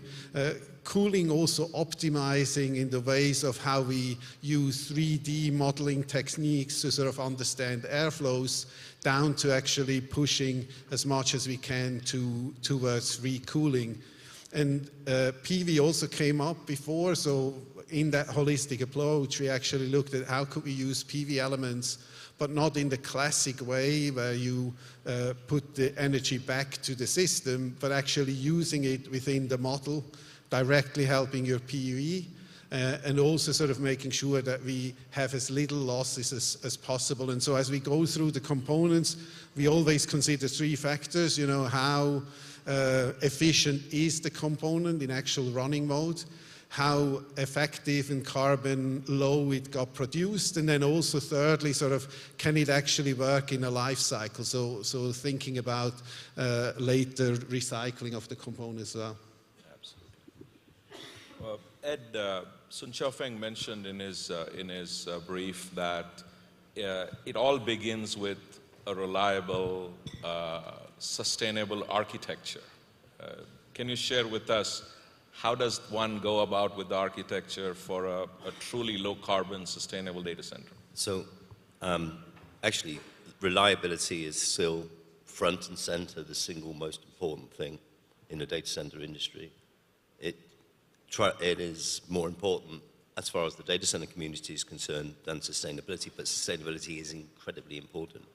I'd say, if I could, on that, this is a very interesting topic, which I will not bore you with the answer to because we'll be here for 3 hours when I talk to you about that. I would say 3 things really you've got to think about now in terms of data center sustainability. One is we're moving transition to liquid cooling. 2 is the transition to, and I think the enforcement of demand response. So data centers become prosumers. And then probably the other thing, which is probably the lower end, is the embodied carbon content of the data center itself. Now, in terms of reliability, you have to maintain whatever you do. I mean, particularly as we go into demand response, a lot of people are worried about the impact of demand response on system reliability. The jury is still out on whether there really is anything to worry about there. But demand response is so important because as a prosumer, so I mean, Echelon are kind of quite big into this, right? I mean, but the industry is just beginning to look at this. If you think about battery energy storage, and if you're using biofuels instead of diesel, how you can provide frequency response using battery energy storage, how you can provide operational support and power export to the grid using biofuel generators. Not only do you earn money for doing that, but you actually have a massive beneficial effect in terms of carbon reduction. And I don't hear it talked about enough, but I think it's probably, for me, the single most important step forward. Absolutely. In fact, it's probably a fact that kind of goes unobserved and understated, is that data center consumer is the only consumer who has more power than he consumes sitting as standby on his facility. You know, it was a Chinese researcher actually that pointed this out.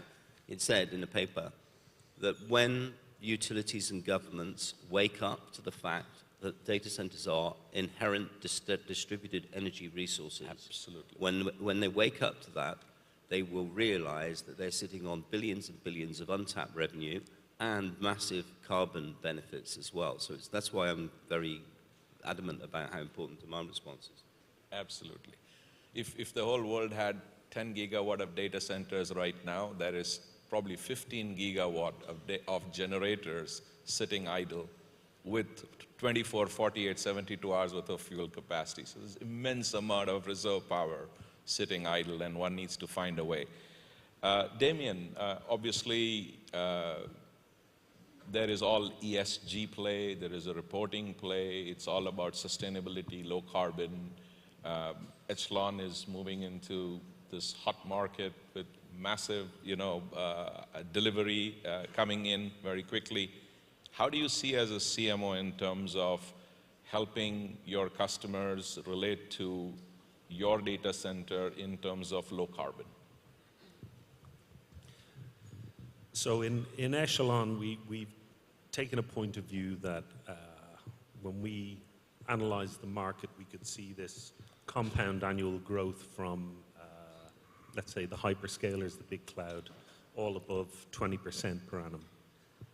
So we build at scale. And one of the things we thought about when building at scale is is it possible to continue to build in metropolitan areas? And the answer seemed to scream no. And if you look at the difficulties in Dublin, London, Frankfurt, Paris, Amsterdam with power at the moment, it seems that moving the consumption of power closer to the generation of that power, i.e. renewable energy, offshore wind, as we're doing in Dublin, is something that's very important. And also, if you are building at scale, build bigger campuses that allow you to have a footprint that does anaerobic digestion, creates green gas or HVO or hydrogen.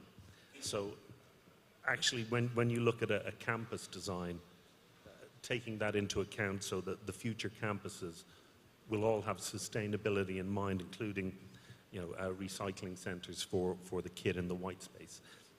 Keeping that all in one place and keeping it close to the power generation, I think, is one of the routes forward, along with, I suppose, being able to give back through our battery storage, frequency modulation, et cetera, et cetera.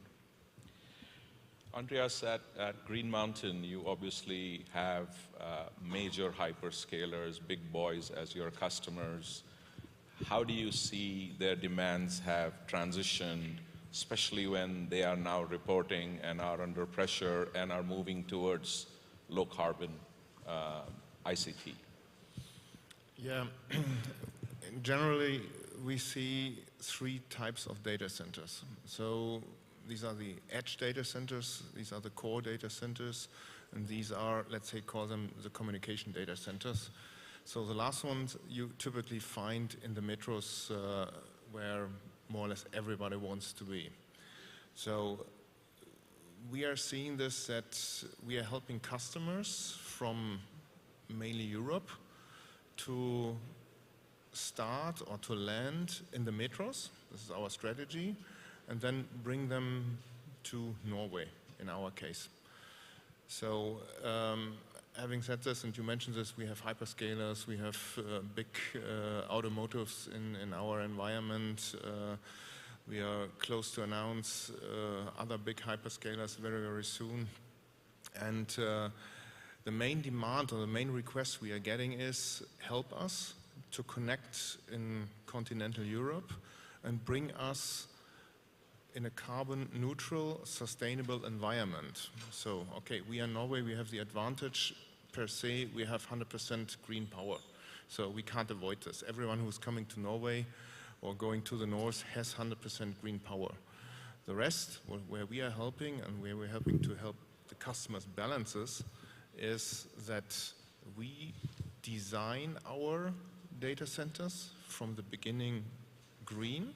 So starting with cooling, continuing with powering, and also with the waste heat ending there, so roughly there. And this is currently well appreciated, and can say that a lot of big customers, global customers, are currently looking to us or to Norway as a data center hub. I think the team has dialed the clock down, so we're going to try and get the two questions out a bit more quickly.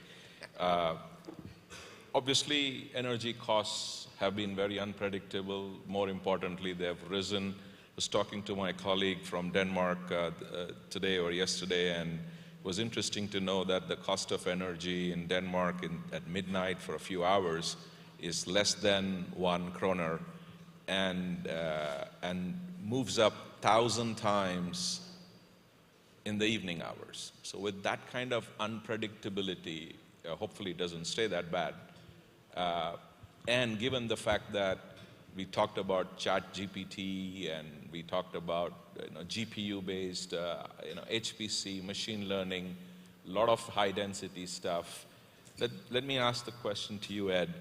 Give us some insight in terms of the innovation on cooling going forward. I think it's quite clear now, with the recent announcements, that we are going to transition to liquid cooling. What type of liquid cooling is not clear, and when isn't clear, but the obvious, I mean, everybody knows the advantages of liquid cooling, right? So for me, you know, that's going to be the main thing. There's only so much you can do, and the thing is with cooling, the solution is very dependent on your geography. So your solution in Scandinavia compared to solution in, say, Singapore compared to your solution in, say, Australia, I mean, you know, there's no one size fit. I do get a bit annoyed when we talk about these PUE numbers because it's not a level playing field. If you're in a tropical country, there's no way you can hit those PUE numbers. You know, it's simply not fair.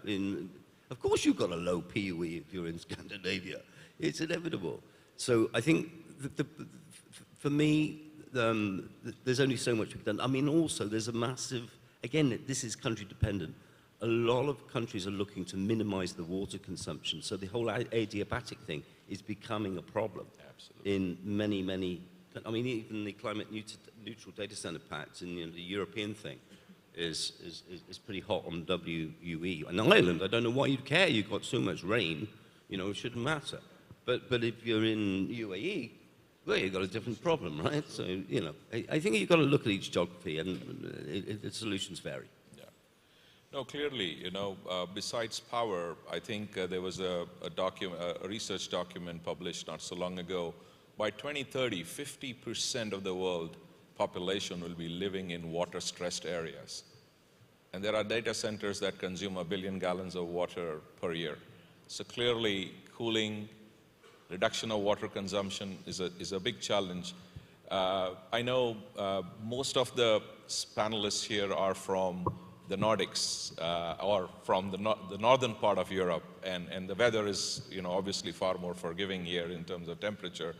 But Damien, how did you in your new deployments look at cooling, and what innovation did you deploy at Echelon? So one of the things when you look at cooling, you've got to think about your design really early. And I agree that we're going to get, you know, immersion cooling and liquid cooling coming, but that only works if you've designed that in from the beginning, to be fair. Otherwise, you're going to end up with hotspots in your data center. From our side, for a certain customer, we turned to Huawei. And we looked at what we could do to get the lowest PUE we could. And doing that, look at the most efficient form of coolings we could find. Ireland sustains a lot of direct air cooling with, you know, adiabatic assist or DX or hybrid. So you talk with your partners and you do your design work early with the customer in mind. Because one of the things we talk about changing, you don't change these things willy-nilly halfway through a contract. And commercially, you wouldn't get your projects past the starting gate if you're going to be looking at making amendments here or there. So it's a longer-term process of engaging partners who are bringing both design, the equipment, the ingenuity, to allow you to get the best in breed. Absolutely. Let's go to the last topic that we had, you know, to discuss given time restrictions. Clearly, demand is outstripping supply, and it's all about, can you get me additional square meters of data centers tomorrow? And on the other hand, you have these ChatGPT kind of opportunities, which are, if you don't have it, the opportunity is gone. How do you look at dealing with this requirement of agility in the data center?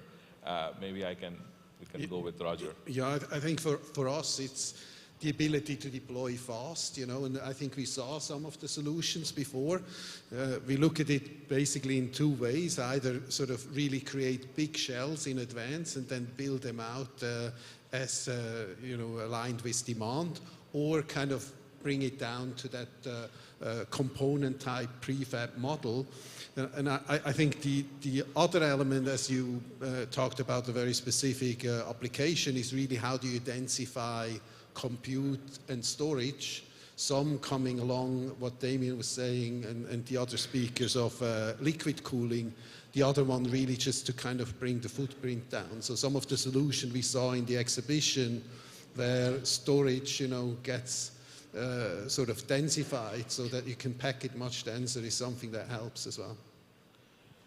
Andreas, how does Green Mountain, with all the demand that comes in, look at this whole requirement to deploy square meters quickly? So these OpenAI, ChatGPT, this is, when I saw this first time, and this is my personal here, so I thought this is a new wiki, new Wikipedia. So, and I think this will probably blast the entire market away. So we at Green Mountain, we are currently operating 3 data centers in Norway. We have a 4th one which is currently to be built, which will go live end of this year. So on top of this, we are currently having, don't count me exactly, but up to 10 plots more in the middle and south of Norway, where we are already the owner, or where we have the rights to buy it immediately.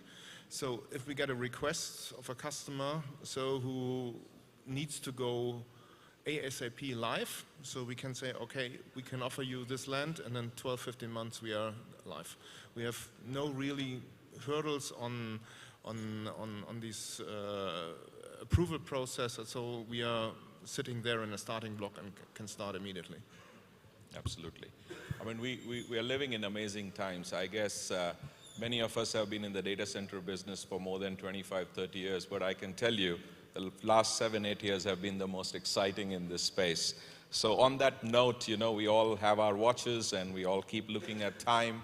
We also, many of us, count the footsteps that we walk every day to make sure we are fit. I think the future is about counting footprints again, but this time carbon footprints. Thank you very much. Thank you to my panel. Appreciate your day.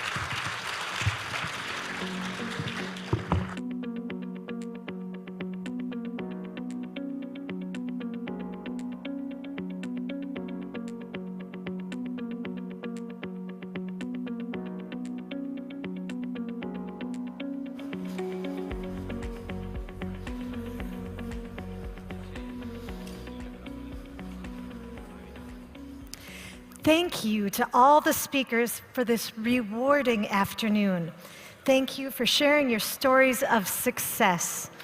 Carbon neutrality is a vital long-term mission, but we believe, as Charles Yang quoted in his speech, while others try to predict the future, we will create it. Now, I would like to invite our guest speakers to the stage. Together, let's move forward being energy consumers, producers, enablers to build a green and low-carbon network. Please welcome to the stage Seppo Ihalainen, Ariane Coulomb, Luis Neves, Charles Yang, Jose Donoso, Anastasios Comparos, Fred Mitchell,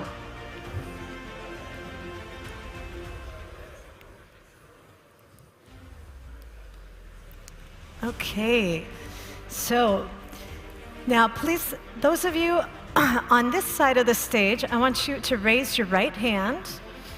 Okay, can you take a step forward or wait, yes. So raise your right hand. And those of you on this side of the stage, raise your left hand. Can you raise your hands, guys? Okay, so just one. You guys raise your right hand. So this hand, this side, this hand. Okay, everybody? Yeah? And this side, this hand, okay? With these hands, we are going to activate a low-carbon network, okay? So, are you guys ready? It's on my count. When I count down from 3 to 1, you are going to place your hand in that circle, okay? So, everybody, I want to see those hands raised. And when you place your hand on the circle, turn and look at this beautiful audience. It'll make it more impactful, a greater impact, okay? So everybody raise your hands, and 3, 2, you ready? 1.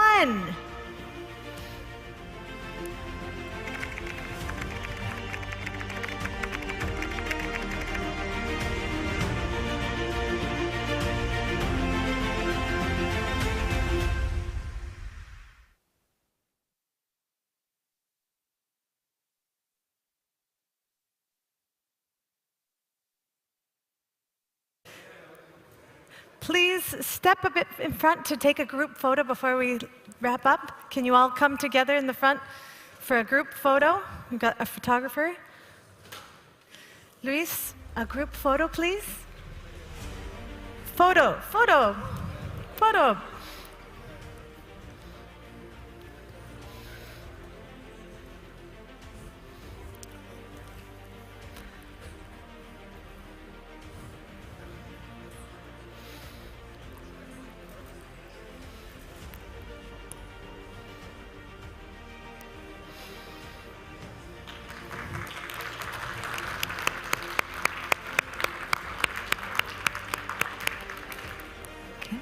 Come on. Yeah. Thank you so much. Thank you. Thank you, ladies and gentlemen. This is the end of the forum. Please note that we will arrange shuttle buses from the W to Casa Yocha for the Global Digital Power Night. So please follow the signs, follow our guides to the shuttle buses. Have a wonderful evening, and I hope to see you next year. Thank you very much.